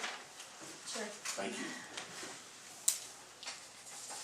Item number 20, announcements regarding county events and status updates for comments and discussion from county departments and elected officials as follows. 911 Administrator, Director Hamilton. Commissioner, can I ask you to back up, please? Yep.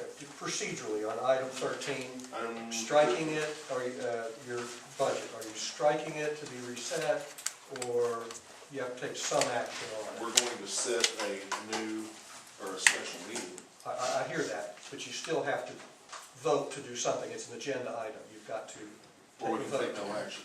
Or take no action by vote. No, sir. We had other items on this agenda that we have taken no action and we didn't vote. So why is this one different? He said you could take no action by vote. We didn't take no action.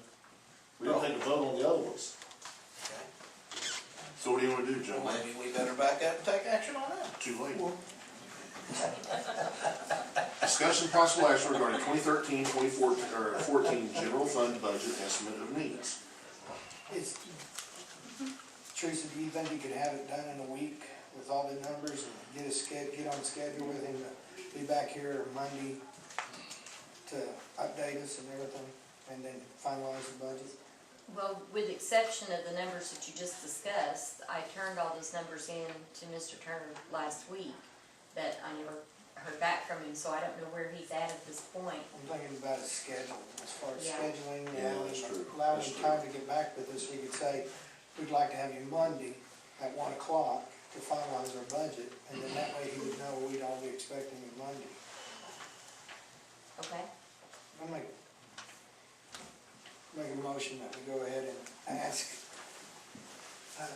Teresa to contact Mr. Turner and set a 1 o'clock meeting next Monday for the finalization of the budget. September the 16th, We'll just do it in our regular meeting that way. that's what's it, September the 16th. Second. Thacker, Aye. Delozer, Helm, Aye. motion's been carried, approved. Okay, 911 Administrator, Director Hamilton. First off, I'd like to thank the commissioners for the continued financial support for the salaries, and I have no update.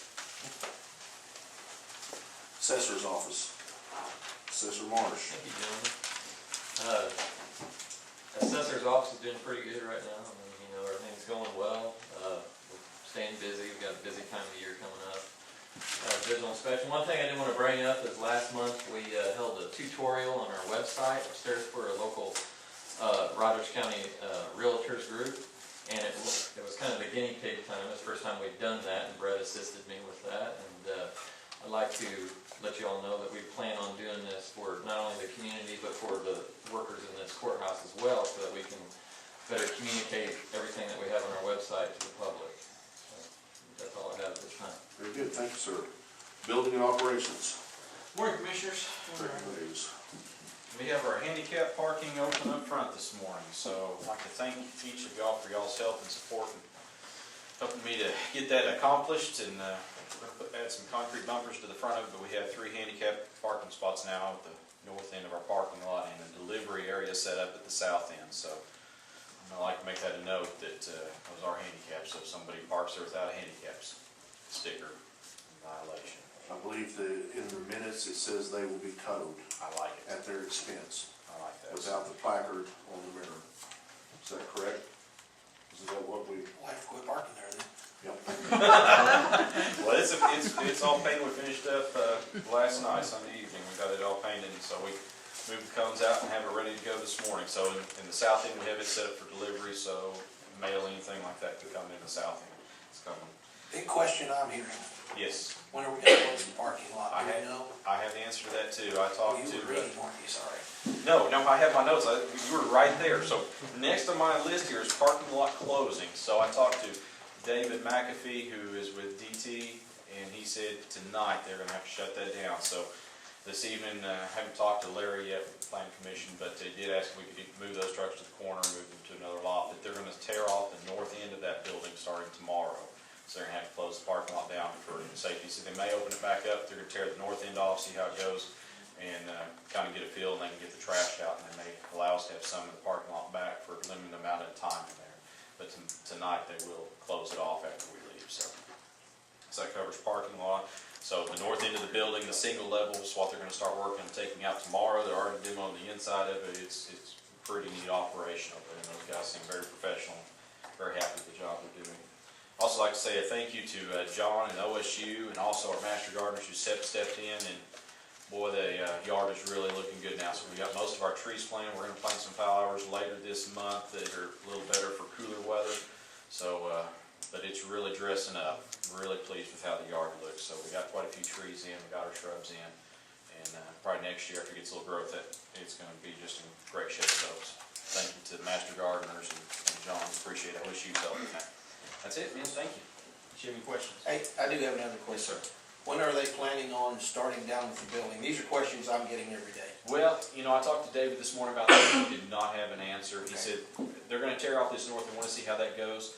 What they've done is they've gone in and they've torn out all the walls and are taking down the concrete structure so that the building can actually be recycled. So it depends a little bit on how long it takes them to get out of the trash, but he said they're moving very well. But he did not give me a time on when the actual Cedar Park courthouse is gonna come down. But I do know tomorrow, they're gonna take off that north single-story wing that the DA was in. Okay. County clerk. Well, Ryan took the words right out of my mouth. I was gonna thank OSU and Master Gardeners too, because to me, the landscaping just makes a building, and I think it's beautiful, and I saw them working really hard out there, so They did work appreciate hard. it. Thank you. District Attorney's Office. Nothing additional. Election Board. Court Clerk. I'll see if you're paying attention. Good job, Dan. I was, I'm on top of it, man. Court Clerk. Okay. Emergency Management. Director Stokes. Yes, Commissioners, I've missed the last couple of meetings, have been a busy time, but attended the Oklahoma Emergency Management Conference, took some real good classes there, of course geared towards emergency management.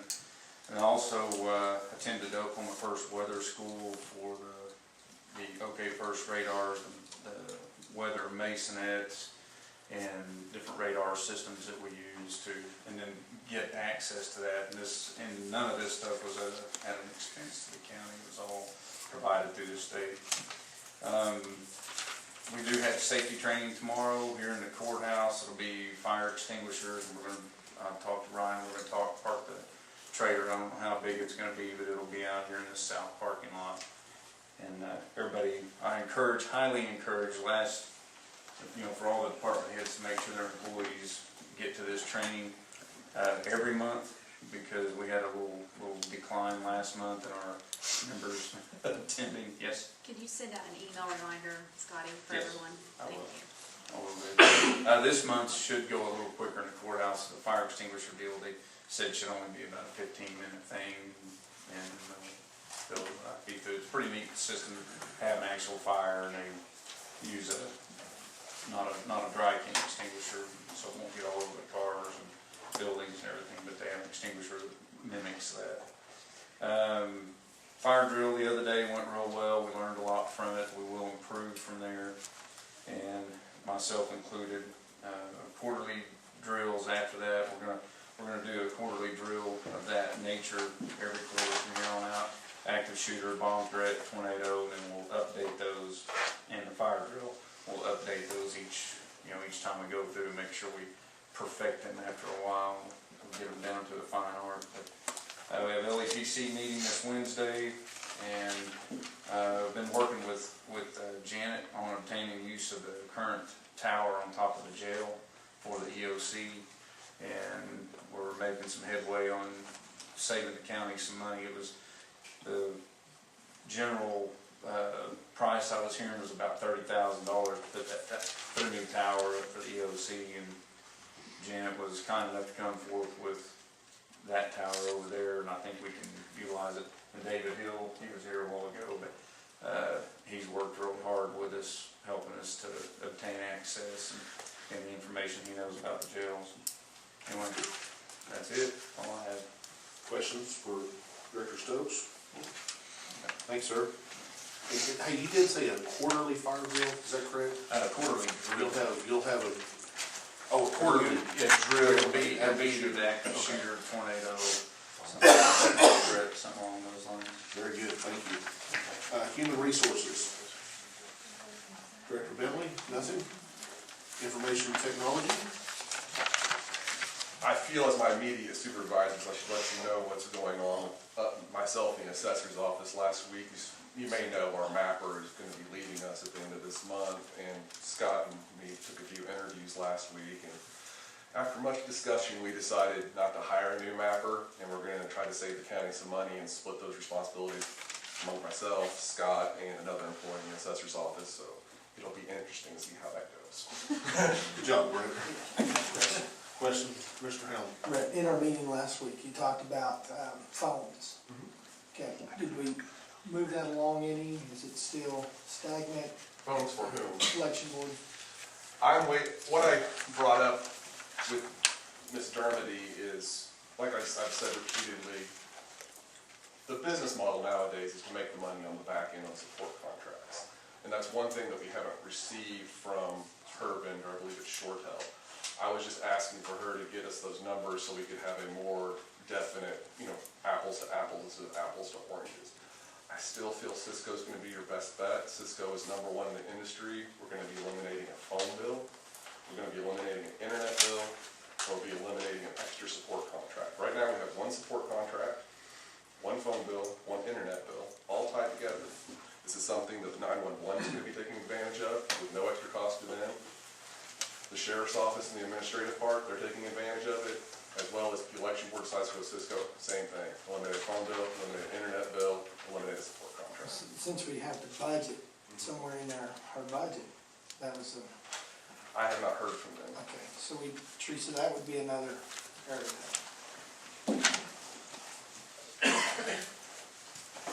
Okay. Planning Commission, Director Curtis. We will be moving our trucks from the parking lot. There are necessities of the Director Bays' requirements, so we will go ahead and do that. John Larry. Judicial. Okay, OSU Extension. Yes, it is Fair Week. So, you're clapping. We'll clap next week. No, it is. So most of our office will be at the fair. We start taking entries tomorrow. They've moved the schedule up a day. So we're doing all setup today instead of over a Monday and Tuesday. So things are a little hectic in our office, but most of our people will be out there. We won't be able to make the safety training. I know, I'm sorry. I think I told you when we first started. I know. But come out and see the fair. It should be excellent. Thank you. Sheriff's Office. Nothing's done.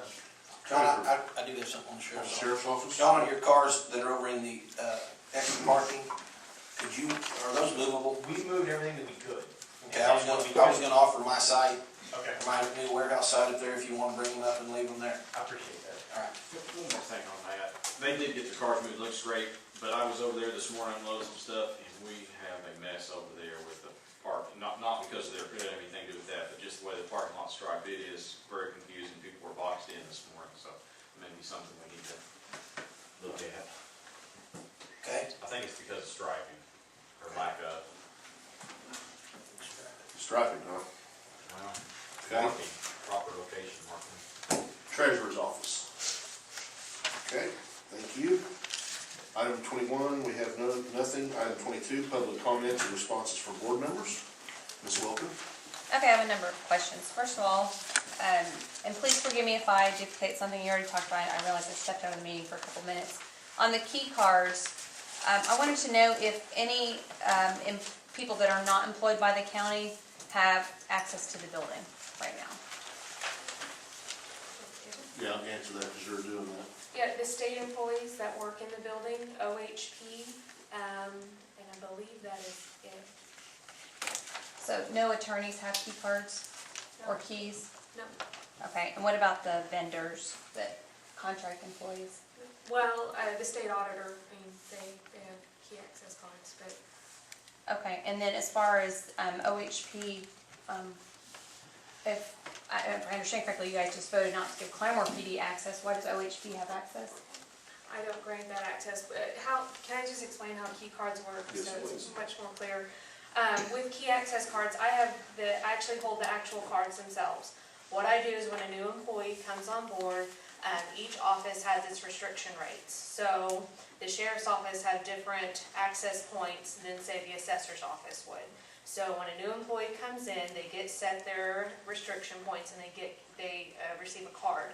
When the state or someone that's not an actual county employee that I can verify needs a card, they send an email to the commissioners and commissioners approve or deny it. When they approve it, then I make the card and they tell me who gets approved. So I don't actually have all approval power for external applicants that want cards. It's just for Rogers County employees that I don't do approvals. So when OHP requested a card, they do come here after hours, needing to make reports, that they would be restricted to not being able to come in the front doors. So I believe that was the reasoning they were in, because it did restrict business. So who actually makes the approval of who gets the keys, the key cards? We do. Okay, and is that something that you bring forward on the agenda, or is it something that you just do administratively? Administratively. So is that just the chairman, at the chairman's discretion, or is the whole board involved? Chairman. Okay, and so, can you please explain why Claremore PD?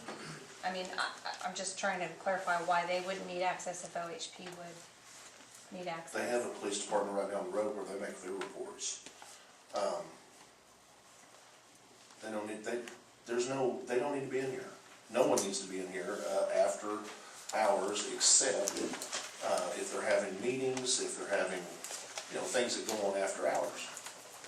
Okay, so as far as the people that are in the building after hours for the wellness, the exercising, that's okay, but I'm just trying to compare the policy here, what's your what the question? policy is, because my point is that if you're allowing anyone to stay in the building after hours, there's the potential that someone could let someone in the building. That's my, and so my question is, how are you going to, how's the policy going to be implemented across the board to ensure that nobody's in the building? Case by case basis. The sheriff's office has an office in the courthouse. They are in the courthouse. Right, no, I understand that, but I'm saying, if Claremore PD needs to get in, I understand that you're not wanting anyone to have access because of, I assume, of security, but if there's a problem in the courthouse after hours, or if there's a security breach, even, for instance, the fire drill last week, the whole building was locked down, the individual offices were locked down. If there's an intruder or something bad happens, what's the procedure to make sure that the people that are there to help can actually get to those potential victims? If they're, well, I'm not gonna speculate on what ifs, but the decision was made today by the majority of the board to deny access. And that was the decision. And I'm just trying to understand why that was reached, what the logic, or if there's a policy behind Well, it. okay. The sheriff, I asked the sheriff's office, the question, are you telling me that the sheriff's office is not adequate for security? And he said, no, that's not it.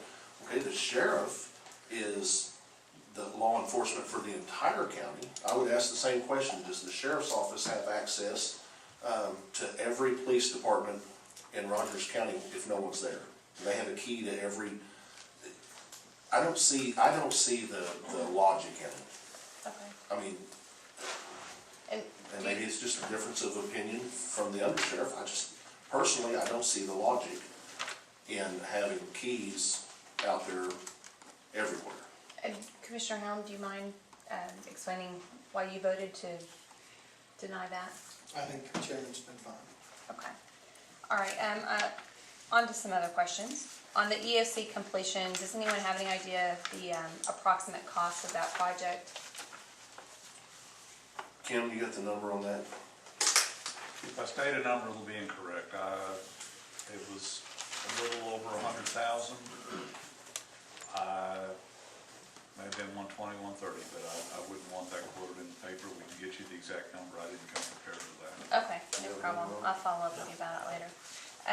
Okay, and then on agenda item number 5, the John Deere backhoe, I was just curious why that was being sold at auction.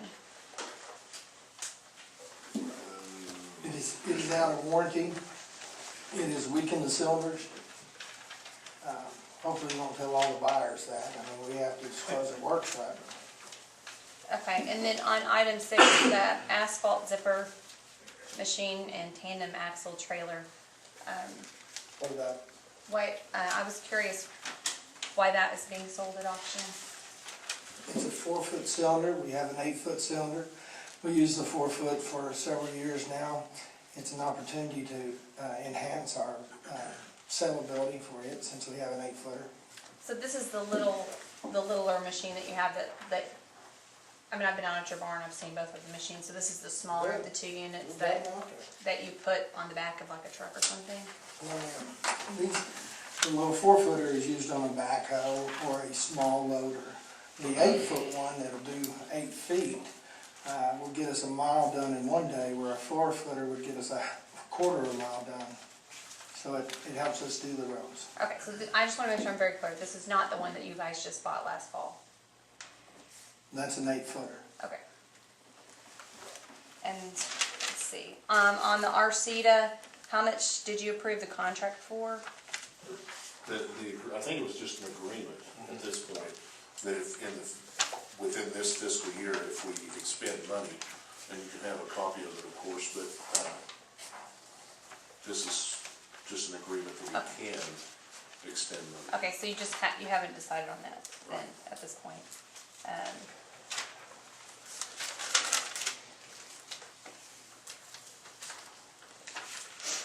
Sorry, I'm trying to make sure I covered everything I was gonna ask you. While you're thinking about it, Mr. Flood had a... Yes, I have a question, We'll come back to and you. maybe a comment. I watched for several weeks about the concern over the security of the old courthouse. And yet, we have cleaning people in the new courthouse at 3 o'clock in the morning. Is that what contracted at?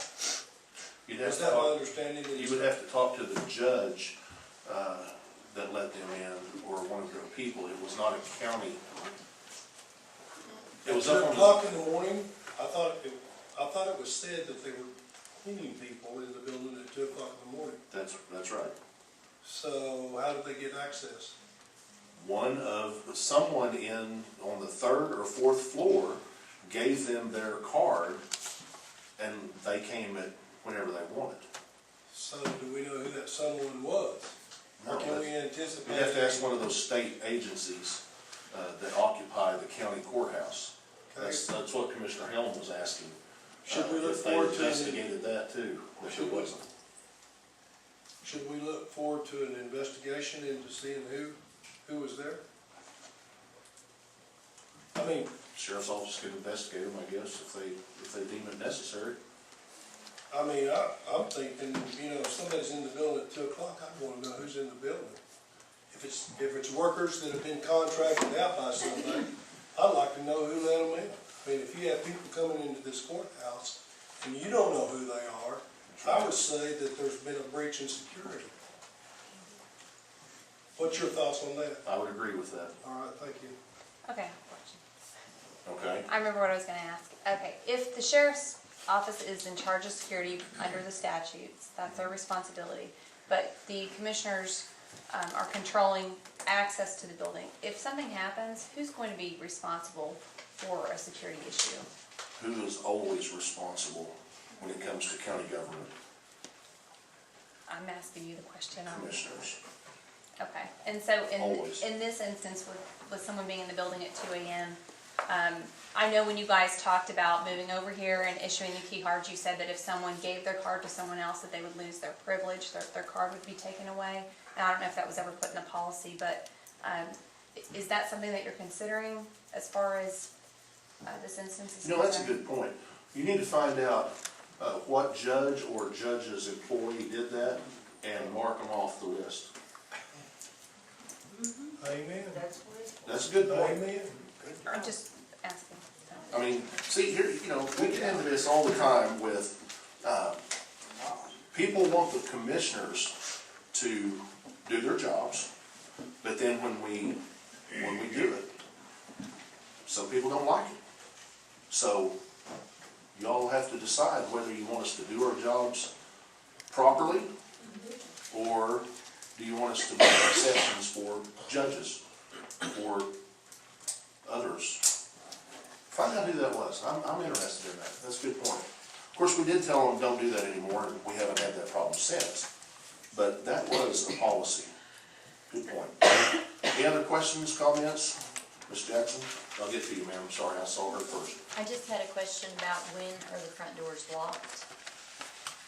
What time of do evening those are the lock? front doors locked? 5. They open at 7:45 and locked at 5. And they would be open just for a meeting?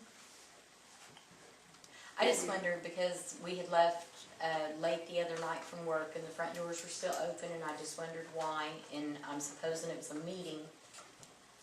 Yeah, when they're having, But I think they still close. I mean, they lock at 5 and the only people that have access can get in Right, unless something's wrong with it. how the system's set up is automatically locks at 5, That's what I and then the sheriff's office actually goes and checks them. So if they were open in the sheriff's office, I mean, if there was a meeting going on, they can manually unlock them. No, they were open.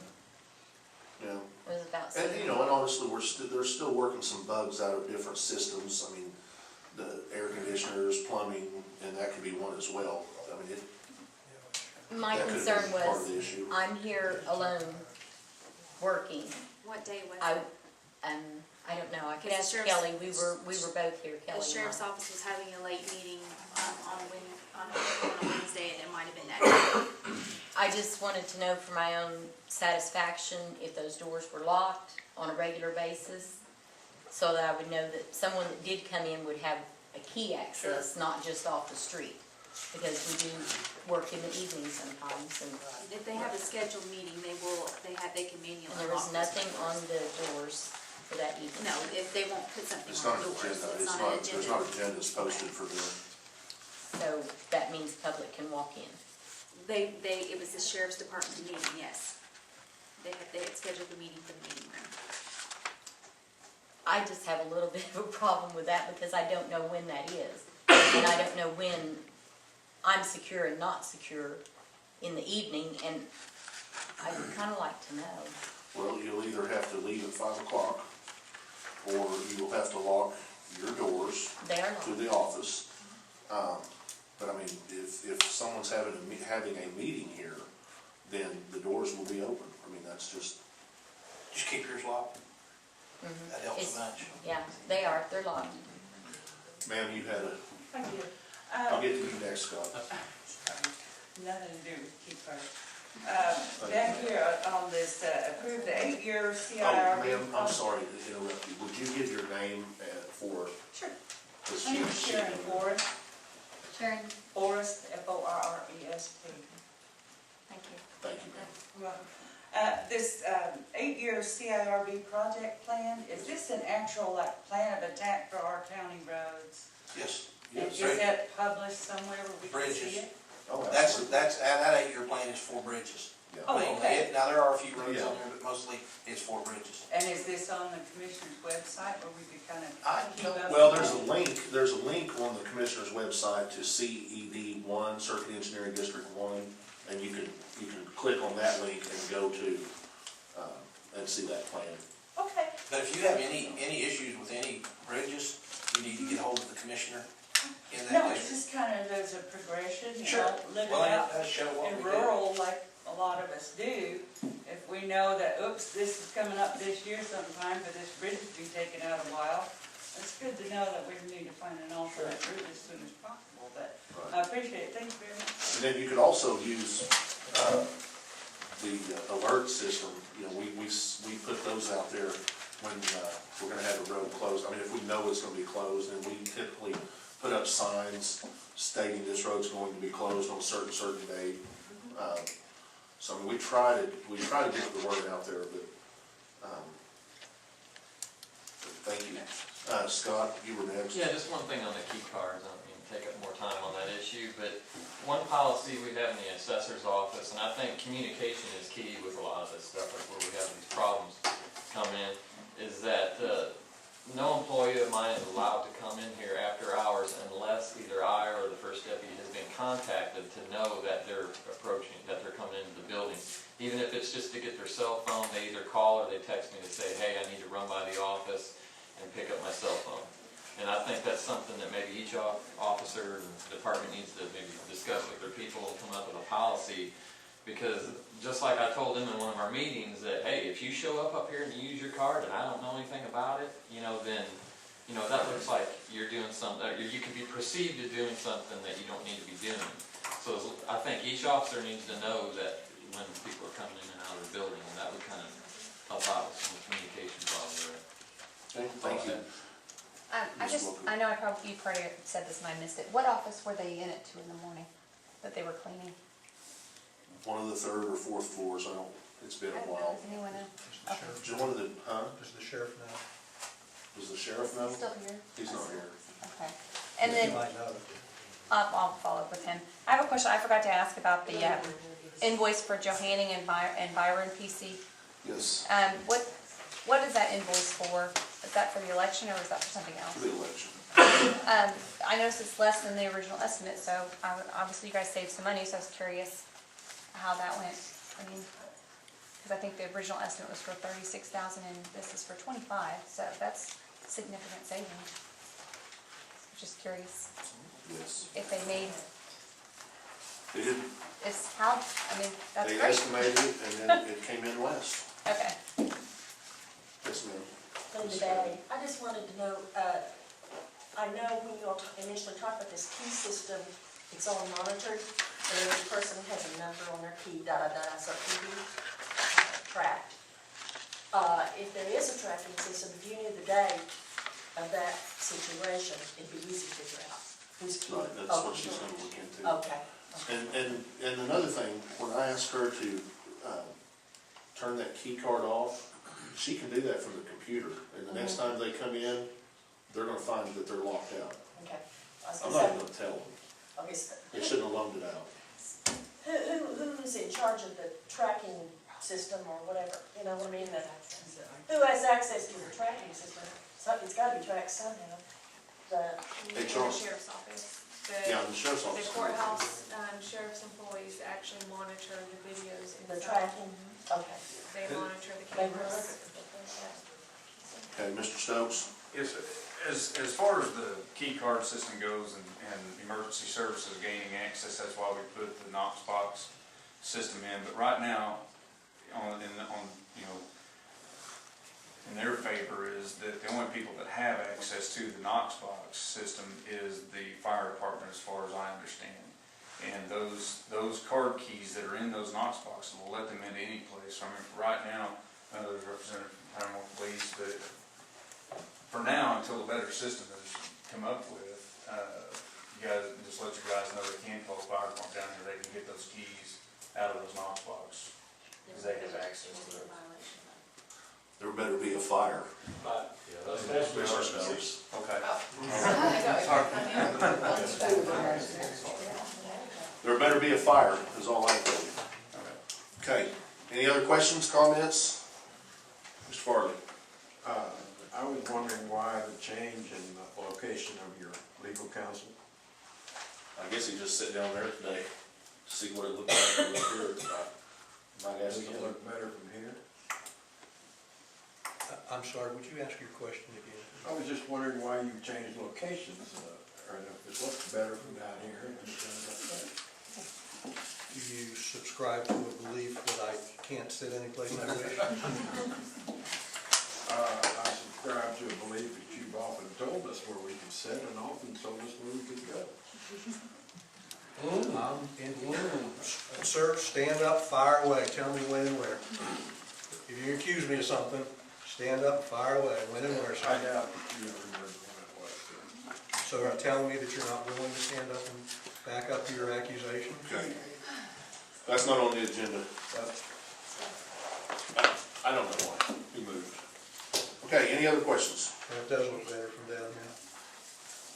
You don't have to look at us from up here, so I thought it was better. It does They look look better than we much do. better. Okay, anything else?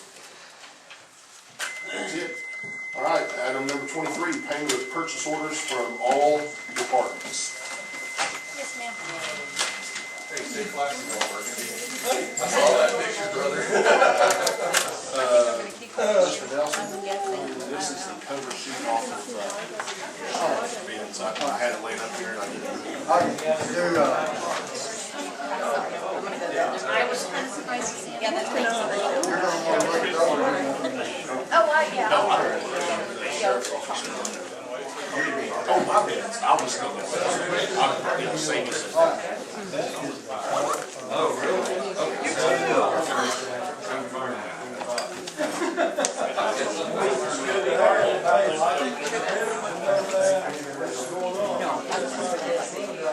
Hey, you going to Tuesday tonight? Yeah, well, no, sir, I'm not. Who's going over there?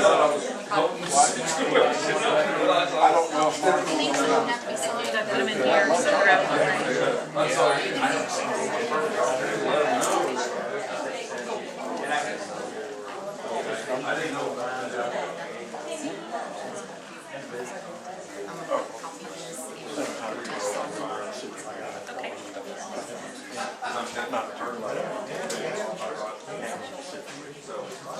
Yeah, that's.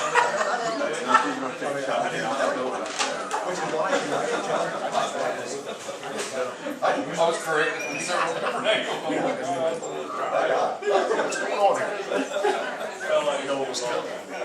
I'm 74 years old, I'm not saying, you know what? 44, I'm still saying, probably should.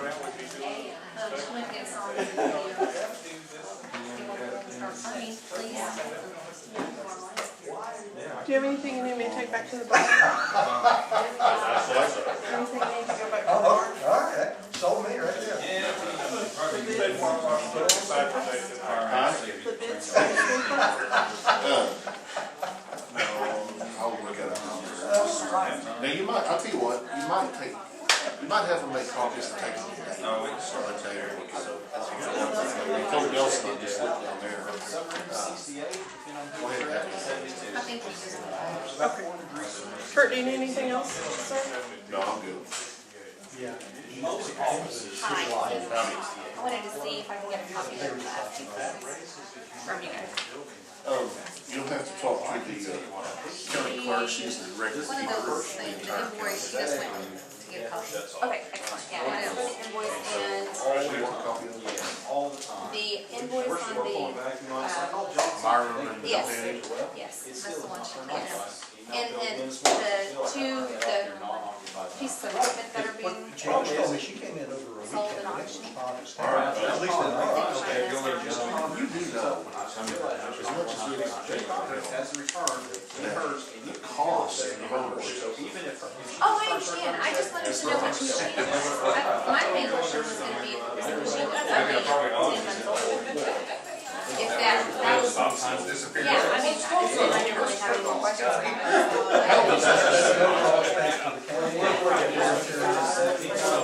I'm already your bulldozer, was the one that went with that machine, and so that's why you're, I mean, your backhoe.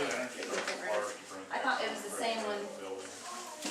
You have to understand, I don't remember all the things that you explained to me about your equipment, but I thought there was, you had to use a big tractor to use one of those pieces of equipment. And so I thought maybe it was related, that's why I asked about it. I wasn't here last But I didn't. So next week's gonna be really. If you're this piece of nails and already in stuff, and you need it to use a little piece of equipment, you see what I'm saying? So that's what I was worried about, that's why I was thinking we were looking at the same time. Thank you. So, that's what I was trying to figure out. Okay, what? Or it can go the other way, and then at 6 o'clock in the morning, Other we than- have to turn it back on, so it's got 2 Well, hours to read. my question would be, do you have the ability to turn it on easily? So you can give them a card that's not active, but then if there's an emergency, someone can activate it. Y'all from inside the courthouse. Well, I didn't know if I had a remote, you know what I'm saying? I was just kind of curious because I get what you're saying, I get what they're saying. I was really more interested to see what your policy was, and maybe I can just do a story with Scotty and he can explain what your, you know, intruder response plan is, or disaster response plan, you know? So they have to come in and turn everybody on that floor for her courtroom. It wasn't logical Because the central at point, this her time courtroom gets more airflow than any other area. everyone just come to the courthouse. There are only two choices here. Well, and the only reason I brought up the other meetings is because anytime the building's open, even if it's an employee function, you're opening yourself for anybody to come in. Because, you know, somebody will bring someone to their exercise class, or somebody will bring someone to the meeting, you know what I'm saying? It's not 100%. It's not 100% anywhere. Yes, exactly. There's, And the building wants fresh air all the time, and that's the way it's designed. people talking with Bill. No, I understand what you're saying. I signed I signed on the excise board.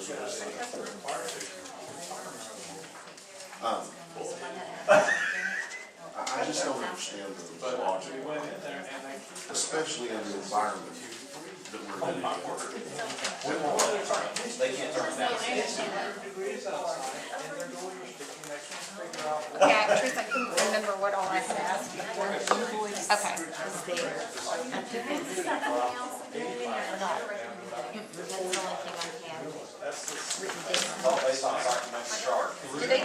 a breakdown or anything, that's all they give you of charges? You'd think the more the units ran, the more they pull over. Yeah, in my head. That's all in my That's all you got? There you go. That's not true. Was it? But it's still on the second metric charge. So you lower the temperature, you didn't get it, still, Can't get that approved.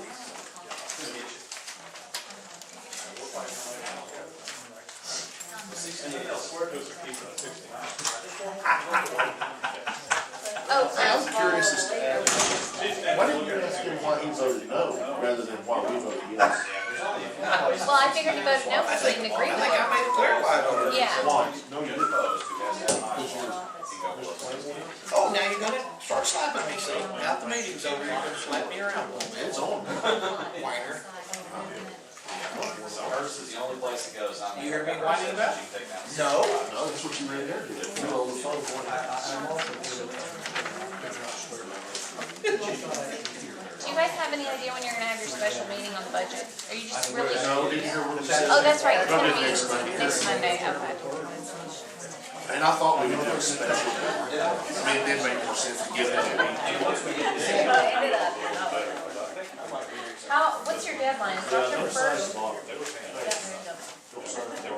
Oh, That's Kurt, what I did. have you heard, when the audit's gonna be done? I think they're wrapping it up, aren't they? Did they say?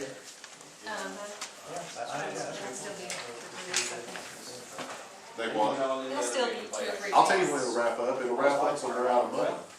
But We have you to know, set once they aside a wrap, certain amount of once money. they wrap it up, it may be 2 or 3 months before the report comes out. Do they send it to you first? Do you get to a chance to like respond to whatever is in the Yeah, we audit? respond to anything that's on it. Okay, Before. before it's released or after? Before, because they have to put our responses into their. Gotcha. And we always have, you know, we always respond to it. Most of them, all one state. Yep. Yeah, I do understand these, they do use these back 2 stairwells and the lights turn it off, and they are pretty dark when the lights go off, there's no emergency light. There again, there are some. That was just a page in there to notes on. That's yours. This is. Is this the one we were looking at? Mr. Iskey said to ask him. Okay, Mr. Iskey. We needed some. I was asked to look at that. Right, because we didn't approve this last week. Yeah, I was asked to look at that. Here is what jumped out at me, is the date of the invoice and the date that it was encumbered. Hold it, please. The date that it was encumbered. It's not encumbered until March, but there's an invoice, March of 2012, and there's an invoice, depending on how you look at it, mine was kind of tore off on the copy machine, it's either January of 2012 or I was told maybe even November of 2012. So based upon that, it would appear that the sheriff's office has not followed the statute on purchasing. In the amount of $27,673? Is that the one we're talking about? Let's see. Total radios? Yeah, it was total radios, and the PO is 306-930? 930. That's what I've got. And again, you guys read these things every day, and I apologize if I misunderstood. But I'm looking at the top right-hand corner, and that shows an encumbrance date of March 20th, 2013. Yes, that's the requisition. And then I flip a couple pages to a legal-sized piece of paper, invoice from Total Radio. Has an invoice date on the left-hand corner, top quarter of the way down. Hey guys, I'm real distracted. Noise distracts the heck out of me. That'd be Ryan. Well, I only got one brain and it's pretty well used. and it has an invoice date, originally, and it somehow was changed. But the original invoice date, it says, has an order of October 22nd, 2012. It's on the original invoice, because the invoices were changed for some reason.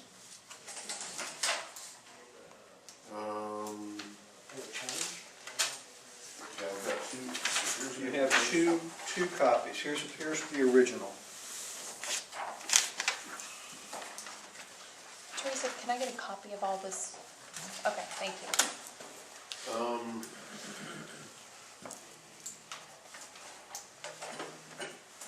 Yeah, you have a changed one. They should both be on there. That one says 13, that one says 13. Okay, here's back here, Yeah. but that's the same as, Okay. What I'm calling your attention to is this date down here and this date here, which is somewhat cut off. right, All right. It's my understanding, and again, correct me if I'm wrong, that the statute says that you encumber on the date that you're going to make, that you're setting aside money to make a purchase. You're ordering it. correct, And that has an order date of October of 2012. correct. The purchase order is not encumbered until March of 2013. Right. I can only look at what is provided. Those things do not meet the statutory requirements. It does not follow the statute. So if we pay it, are we breaking the law? At this point, I would tell you, you would be acting outside the statute if you paid it, until we get more information from the sheriff's office. Okay. I have a question about that. Do you mind? You can ask it, but I don't know if you'll get an answer. Okay, there's been other instances of this type of error before, many of them over the For which last office? year, all different offices, where purchase orders were put in after a purchase was made or invoice was dated. But you guys have signed those before, so I'm curious why now? Is it your question, Ms. Wilkin, that this board should violate the law on this purchase order? Is that? No, my question. Okay, let's stick with what's in front of us. My question Let's is- stick with what's in front of us. So they have a purchase order today. Are you telling them because they may have erred in the past, they should continue? No. Okay, then No. the past is Do you mind irrelevant. if I speak, Mr. Iskey? I don't mind if you speak, I'm just. but you're asking the board about a legal question that I've just told them could subject them to a violation of the law. Right, and my point is that you've given them legal opinions that say the same thing before, but yet they continue Maybe I have, to maybe I react. haven't. Can you give me examples? Okay, what about the machine that Mr. Helm bought last winter that was in his barn, that was not, a purchase order was not put out for it until after he'd already received Can you it? tell, if you can help me remember, again, I've got one brain that's pretty Okay, well used. I'll I'm give you answering your another example. question. Examples are not helpful. If you can show me something that I weighed in on, that might help me. But just saying the board approves something doesn't necessarily help me, because that doesn't indicate that they asked me. Okay, All right? I understand. Do you understand the So point? would you like me to give you some examples, or? No, I'd like you to show me so I could help remember. I'm sorry, I cannot, based upon your track record, Ms. Wilkin, I cannot rely on what you assert. Okay, I understand that, Mr. And there's no need for you to smile. I would just. Because, legal advice is very important to me. And you've accused me of, in the past, of advising my clients to break the law. I'm not accusing you of anything, I'm just asking the question. You have the paper, and you have accused me of breaking the law in the past. So I'm asking you for examples. Because I'm telling the board today, paying that invoice as it stands would not be lawful. Okay, and my only question is that in the past, there has been I don't given know advice. anything about, first of given all, I'm not gonna advice discuss given. the past unless you can lay down something in I front would of be me. happy to provide it to you, Then I when you just do, don't we'll have discuss it it. right now. Well, we can discuss it when you do. I mean, What ifs and maybe so's and your interpretations really are not helpful. I'm not interpreting anything, I'm just asking a question. I don't appreciate you, being so. You don't appreciate me responding to your question? No, I don't appreciate. Don't you think I have a fair right to respond to your You question? can respond to me, but you don't have to be What? rude. Okay, please, turn the camera and tell me how I am being rude to responding to your question about giving legal advice to this board that breaks the law. How is that rude by me responding? I'm talking about the way that you're speaking with me. How am I speaking with you that causes you to have your tender feelings hurt?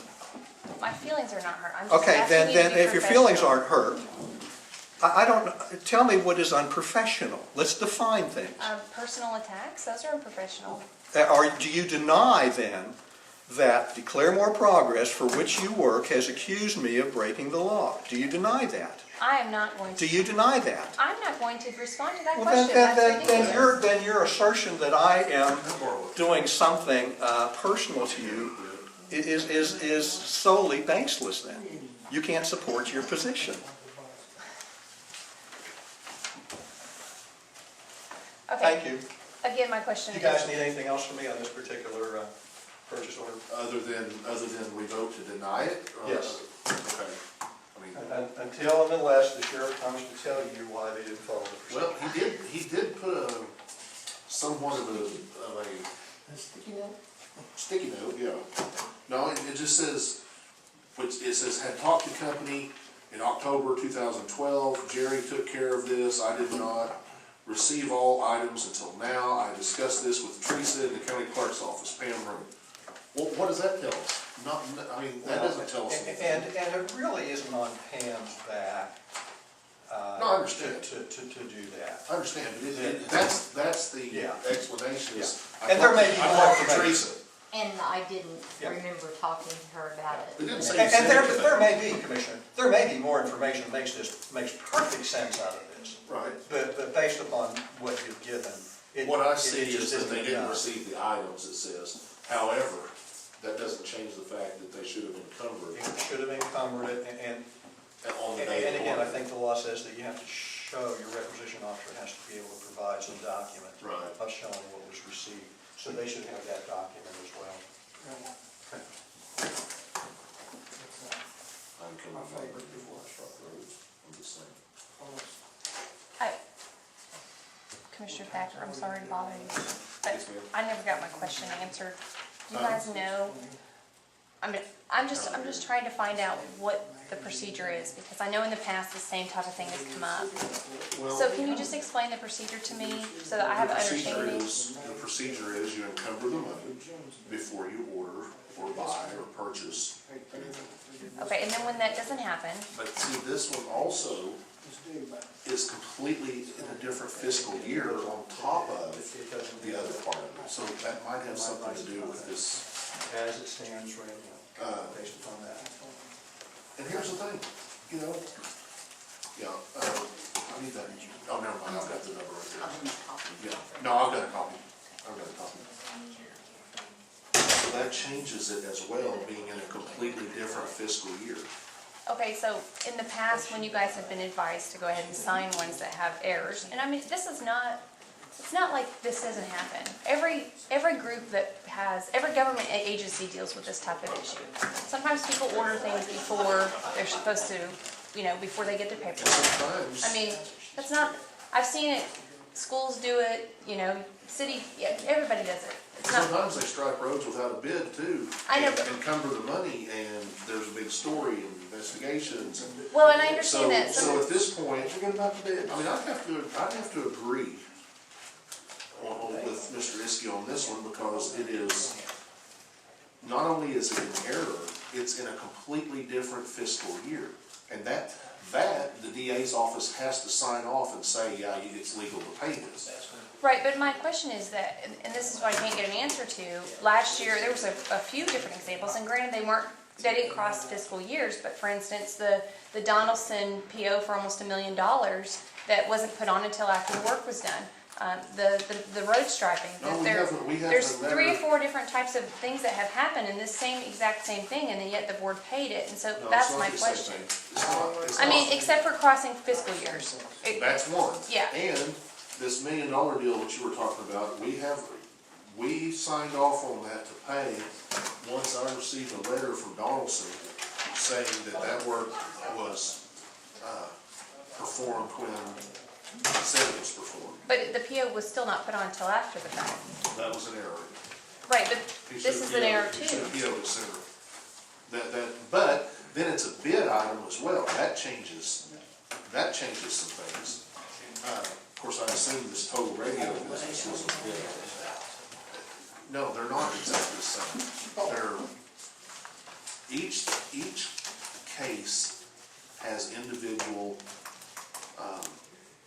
portions of it that are unique to that particular item. Okay. And, I mean, I'm not saying they're completely different, I'm just saying they're not exactly the same, is what you said. Well, I'm just trying to get a grasp on who makes that determination and what is the basis for it when it seems like there's similar cases that have happened. There have been some similar, that's true. But when it's in a different fiscal year, I mean, honestly, are you wanting me to say, given the environment that we're living in now, that we shouldn't be even more cautious? No, I'm not saying that at all. I just want to know what the process What's is this and one? why the decisions are different from time to time.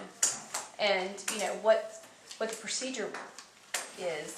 I mean, those are my questions. I'm just curious in why some things change from time to time. And Because we're proactive rather than reactive.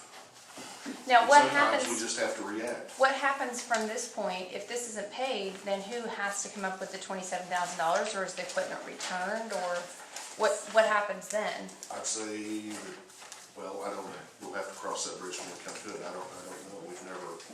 And then my next question would be, if the sheriff's office has violated the statute, does the DA's office pursue that as a crime or an Given the investigation? environment in which we find ourselves, I don't see how the DA's office, on the one hand, could pursue it, but on the other hand, the DA's office has to do their job. Right. Maybe they can put it in on the OSBI investigation that they've called for on the DA, they can look at stuff like this while they're at it.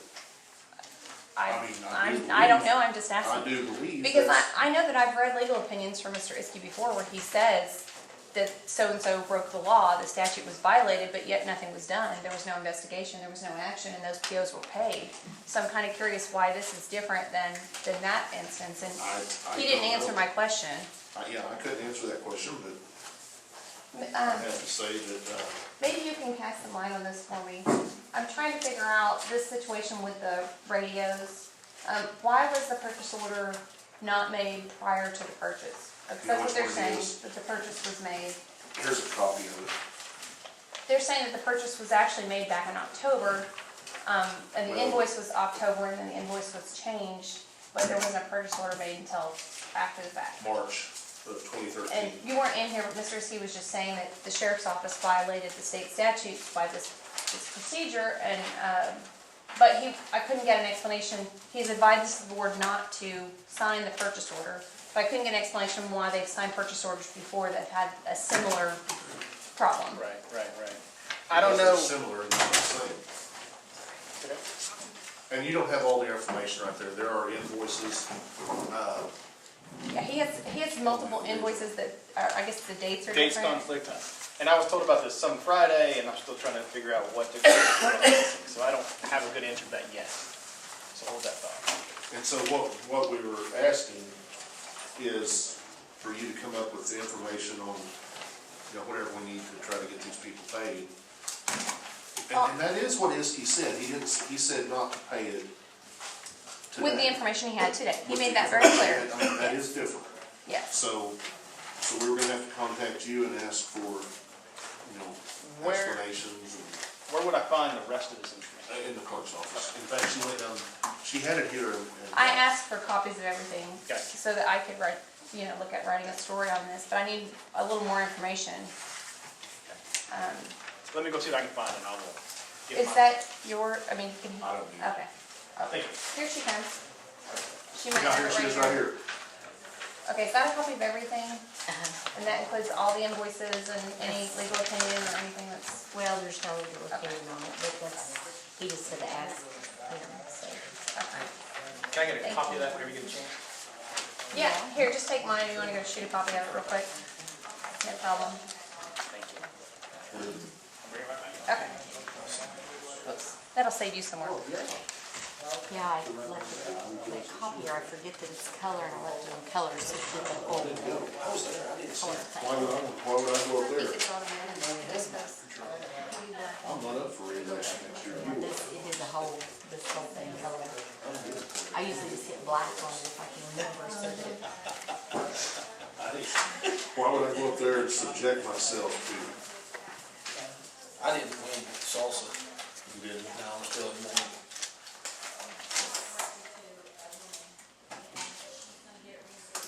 You didn't sign these, you know, too, utility permits. I must have missed one, I thought it was wrong. Today? Yes. Oh, yeah, I probably was. Mr. Reeves, Yes, ma'am. do you have an email or something that I can find out for me? Because I really would like to know what the totals are on these projects, and I think that, I know that you guys have saved quite a bit of money, so I know that the taxpayers would be interested to see where the money's been saved. Yeah, I mean, as far as the project's concerned, it was very, very inexpensive to convert it. So that's why I was wanting, that's why I keep asking for the numbers. But we got the pay. Thanks, Teresa. It gets paid every month, and that number's on the. Thanks, Teresa. Call BJ. Yeah, because if I could just get totals, that would help me out tremendously, and I can give you, I don't think I have a card with me, but I can give you my email. Hey, do you have a total on the ELC? Celicia's asking, so I want to give her a correct number. Thank you very much. There's my pen. Okay. Cool, that's funny. You know what Dan said? What? He said, why do you want a correct number? You'll just print whatever you want in there. I did not. Oh, wait, I said that. I said that. Are you gonna, never mind. Come on, that was funny. That was $107,445. I would have said it after the first or second. Okay. Now, that's the guaranteed match, right? So it, I said, like, I so better than under that. It'd be a little flashing bit lights, and I thought flashlights. I missed that one. What was that? Something about flashlights? Of justice. Okay. Some kind of purchase order down there. I don't know what he said either. I'm just laughing, trying to humor him. Didn't hear it, you just laughing. I heard him laugh. Subi told me to. So I just laughed, you know. I'm not laughing with him, I'm laughing directly at him. That was guaranteed max, there's a contingency of a little over $7,000 that hasn't been spent, so you think the total will be right Piece of work. there? Okay, so Yeah, if I I was put gonna say, this is when you approximately call 100. me a peach. Piece of work, And it really either one. converted well, with cooperation from the sheriff's department, Okay. converted very efficiently. Well, It was a good location for Yeah, I that. know, yeah, I live beside a man in the can, I got it. Go ahead, do what? tell the story again. No, I'm not telling any stories. She told me I was whining because I got beat. I'm sorry. That's not get I beat was gonna say if like your that. mouth was open, Loaded my conscience. What? I was gonna say if your mouth was open, you're probably telling stories. Keep on discussing this. This is That would be insulting to an official in your position, so I'm sorry. I get insulted all the time. Not worried about it. Hey, did you hear the, did you hear Keep doing about the job, the, plugging along. did you hear about the guy that went out selling bottles, the little man went out selling bottles? Huh? No, I hadn't heard about it. Okay, the little guy goes out selling, the school is having a fundraiser, you know, they do pizza and cookie dough and all that. So the little guy, he wants to go sell Bibles, cause the school's selling Bibles, and he has a stuttering problem. And he goes out and he sells more Bibles than everybody else. And so they have a class assembly, you know, where they have to bring them in, everybody comes in. And they're going to ask him, how did you sell so many Bibles? And he said, can you tell us how you sold so many Bibles? And the little guy goes, what I do is I go up to the door and I knock on the door and I say, do you want to buy a Bible? And the lady or man would say, well, how much? He said, you tell them how much and they'd say, yeah. And he'd say, what? You want to buy a Bible or you want me to read it to you? Why? Oh, my. That'd take a while. So more Bibles than any kid or. Oh, maybe. Okay, I have a question. Have you ever heard that he sort of looks like Conway Twitty? Oh, you know, Have you ever heard that? I haven't heard that, but Either him or me. No, him. I'm glad it's not me. During his last I had hair. during his last election, he was out knocking on doors. And It was. this senior adult lady, she looks at him. Was out there knocking on doors. Oh my gosh, it's Conway Twitty. He says, no ma'am, my name's Mike Helm. Here's my card. I'm running for county commissioner. Oh, okay. So he's knocking on doors, and this was happening all over Owasso. I mean, oh, it's Conway Twitty, oh my gosh. This is the Hello Darling. And so he comes to the door, and this girl had just gotten out of the shower with a towel wrapped around her. Comes to the door, and she goes, oh my gosh, it's Conway Twitty. I can't believe this. And Mike says, hello, darling. Hello, darling. Well, that's funny. okay, I have a question. Okay. Hello, darling. I wanted to know if, I'd like to do a story on the EOC, and I don't know, the proper procedure, so I'd like to know if I can go over there with one of you. I think Scotty would be the one to talk to on that, honestly. So he can take me over there to do, to be able to take some kind of I know there's gonna be some security things, so I'll have to be careful on my photo, but there's gotta be some photo I can take that would be safe and wouldn't reveal any security things of the facility. Scotty will know that too. Yeah, Scotty would know what to look at. Okay, so I have the permission of the board to get with Scotty to go in that Not that we facility. voted on it, but, Yes, no, I'm you gonna didn't say- vote on it, but I I'm, don't mind. You have the permission of the chairman. Well, the thing Okay. is, he's not all set up in there yet. He doesn't have his conference table, doesn't have his smart board. Right, that kind of stuff. I'm gonna wait till he gets Speaking done. of that, he I needs to just get want that to cover smart my board out of bases. his room out there. Take that over there. Before Delosier latches onto it and hauls it to Chelsea. We can use it up there. You let people keep stuff at your yard up in Chelsea, and then if they forget about it, you just got more stuff. That's right. There's nothing wrong with being frugal, right? Never, never, never, never, never. As long as they don't see you on an episode of Hoarders, you're okay. Go out and look at his barn. He's right If there. not look at my barn, you see I'm not a hoarder. I throw stuff away so quick. I really do.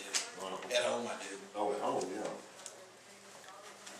I knew a contractor one time, he used to do a punch list every year of his house, his property. He'd walk around, just make a list, and if he hadn't touched it in a year, he'd throw it out. Really?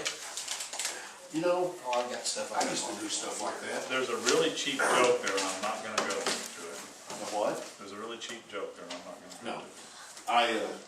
I used to do that. If I hadn't touched it, 6 months or a year in my shop, I'm usually I think, now 16 years. I'll tell you what. As soon as I throw something away the next week, I need that. That's when you need it. Every time. Every time. I threw away some glass that came out of a tractor cab. And I thought, I'm never gonna own another tractor that has that type of glass in it. I swear it wasn't a month after I threw it away. A friend of mine was like, hey man, I knocked the glass out of my old tractor and this and that. I'm like, I don't know how to help you. I've been keeping this stuff around forever. Well, I've got Okay. buckets of bolts, nuts, Oh, yeah. screws, stuff, and yet every time I have a project, I go to the store and buy it exactly what I want, so I don't know why I'm doing all that crap. Because there might be that off chance that when you're doing something, you look through them and go, this is the nut I was looking for. It might be like midnight on Saturday night, and I just don't want to go to the store. Better look, I don't think I signed any of those, did I? Yes, you do. Did I? Here's the rest of them. Did that? Okay, never mind. You vote. I'll go back there. Yeah, I mean, Yeah, you kept saying, I'll He's a little testy. Abrasive. Well, abrasive's not Go testy. take you. Okay. He got after me this morning and I was like, hey, and then he started here and I'm like, nah, you're not gonna do that. Well, these wondering. I'm gonna. What was this? Oh, your short man, you got? That's for him, Disky. Apparently, Disky told me he couldn't. Good to see you after many weeks. Because I asked him, I said, what? He How said, was it goes back Go over. away for a few weeks and just get all kinds of stuff. It was getting ready to go I somewhere. have no appreciation. You'll get it over with. Been on vacation or just Like, busy? that's enough. I do too. You did it. Yeah, she's gone all week. Yeah, I missed it. You think you did? He's still out, John. Yeah, I told him. Counties, At home? No, No, It's gonna be busy, isn't it? yeah, no, That's right, I was stuck. everyone. kind of by law, for commissioners meet on Monday morning. Every county. The first Monday of the month. That's the only time you have to do it on Monday. Oh, is that right? Yeah. But everybody does it out there. Everybody. Well, there's some counties do it on Tuesday. Except for The first Monday of the month. Delaware County does it on Tuesdays every day except for, the first Monday. And you you're only required by law to have one. You could have it the first Monday. You don't have to have one every week. No, you don't have to have it. We come in here. You could have one the first Monday of every month and be done. Every county I've ever worked in, and I've worked in about 20 of them, they all meet every month. Delaware went to it about 2 years ago. This county would have to meet for 3 days in a row if they only did it once a month. Or, Keep recessing. wait a minute, or, we meet one Monday a month, there's less for the newspaper to write about. Excuse me. Huh? Hey, Celestia, we're thinking about going to one meeting a month, Put her out of a job. Oh, okay. only the first Monday of the month. You wouldn't have anything to write about the rest of the Well, you'd have a really long meeting, I'm sure I could. No, we'll condense it, we'll condense it. They'd pack a lunch. We'll condense it down. And this is us talking, this is not us over here. That's fine. Just to let you know. Were you still in session, or? Well, It's not yes, on the they are, agenda. technically. It's not on the agenda, so we can't discuss it, but you and I can. And Nelson, he can jump in there. You know, I got accused the other day of violating the open meetings laws Again? You did? again. How's that? I went to lunch. No, not that deal. No, this is a different deal. This is a different deal. I come walking out of the rib crib with Larry Curtis, planning commission director. The guy drives up, he says, isn't this a violation of the open meeting law? You two eat together every day? No, just every time we eat together, something happens. The most important question is who buys lunch? Larry. You go Dutch, right? Poor old Larry has to buy every day. Don't make Larry buy every day. Oh my gosh, poor Tell him it's a Larry. little fire, you don't buy my lunch. Now, you know, I know. actually what we do is I buy one day and he buys one day. And it doesn't matter. It's not what Larry says. Yeah, right. I tricked him one day. We went somewhere and I said, isn't your day to buy? And he said, yeah, I think it is. And he bought the day before we dated. And so then I had to buy 2 days in a row. Because I tricked him. So now I do it every single day. I said, isn't your day? No, it's yours. If it impacts what you order, depending on who it is that's gonna buy. I've never eaten lunch with Larry Curtis, I wouldn't know. Or it's because I don't have to kiss up the planning commissioner. Oh, that felt good. It's my turn. well, Catching up. We meet at one day. See it? It's easy to shake my bill. Mm-hmm. Dana, we meet at 1 o'clock out of What? 911. When's that? Is that a regular meeting or is that a No, construction it's meeting? with Flint going in. It's kind of irregular, but we have them as needed. I'd like to tour that building as well soon. It's Getting open. close. Just go up there and look at it. No. I'd like someone. I'll take you in. Thank you. Since you're in charge of that, why don't you go up there and show people around? Really, I was thinking about having after-hour meetings up there. Or, I don't go anywhere anymore without an official escort. Learned your lesson, huh? You might say that, I guess. I hear OSU has official escorts. Do what? OSU what? Had some official escorts, that's part of what they're being investigated for. Oh, not Sports that, Illustrated's putting out not a, that kind of escort, gee. Sports Illustrated is putting out a four-month article on OSU. Well, you know, Sports Illustrated. yeah, because when they start really doing well, you gotta start trying to do something to them. Yeah. That's what I hear. That's just the way it is. I've That's, never done well enough that anybody decided to do that to me. you know, people used to, and I love OSU, I love it. But people used to say the big rivalry was between O-State and OU. That wasn't a rivalry.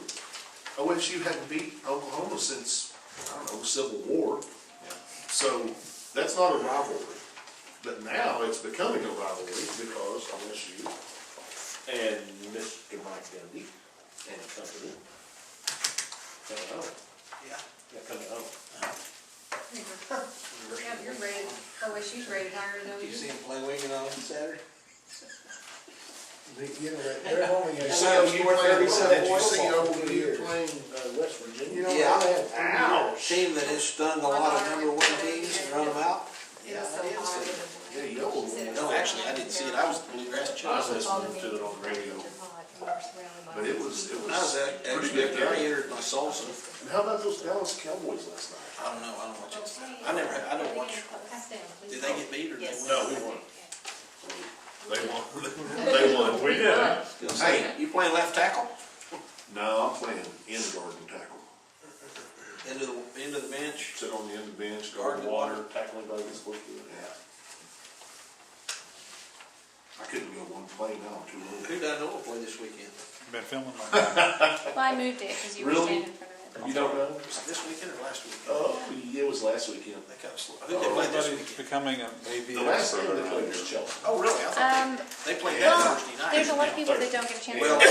Chelsea didn't show up. So we just started, Apparently they sent the old folks wheelchair home down in their place, 35 to nothing, I thought. You put it on your website? No, it wasn't. no, it's Last too time big, it we was put it on 35. YouTube. We have a link That may have been to after. that. I thought about calling and saying, We have a channel. hey, Danny, how about those dragons? I didn't even know. Somebody told Okay, me. this is really bugging. Someone unplugged Now my. you gotta fix it. Yeah, I gotta fix it.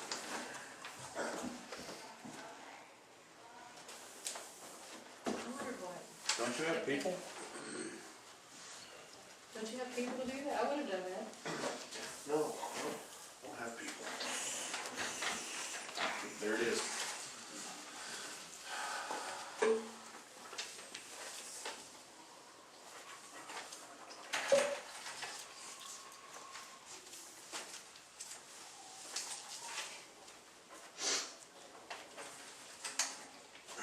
I need a trash can, I know that. Better trash recycling.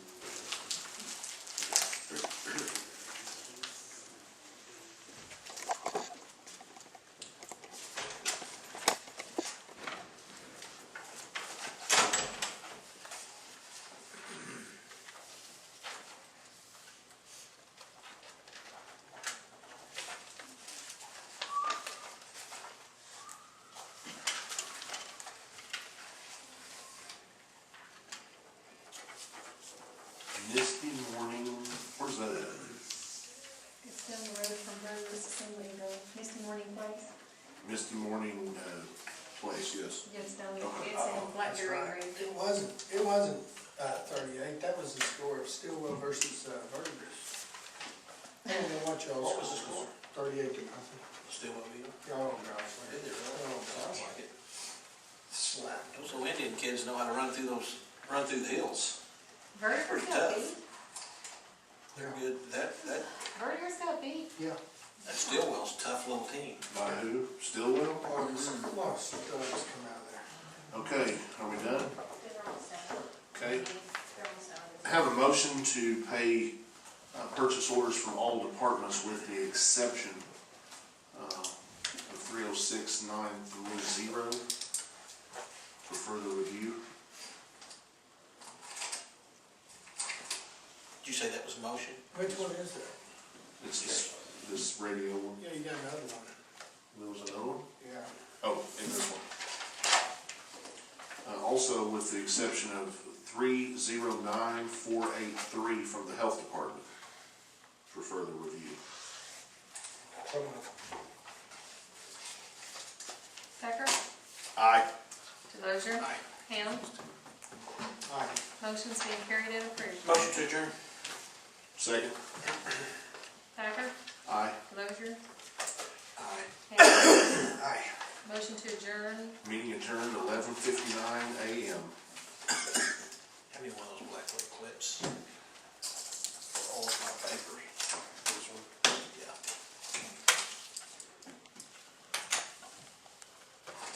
Which one of us you need? There you go.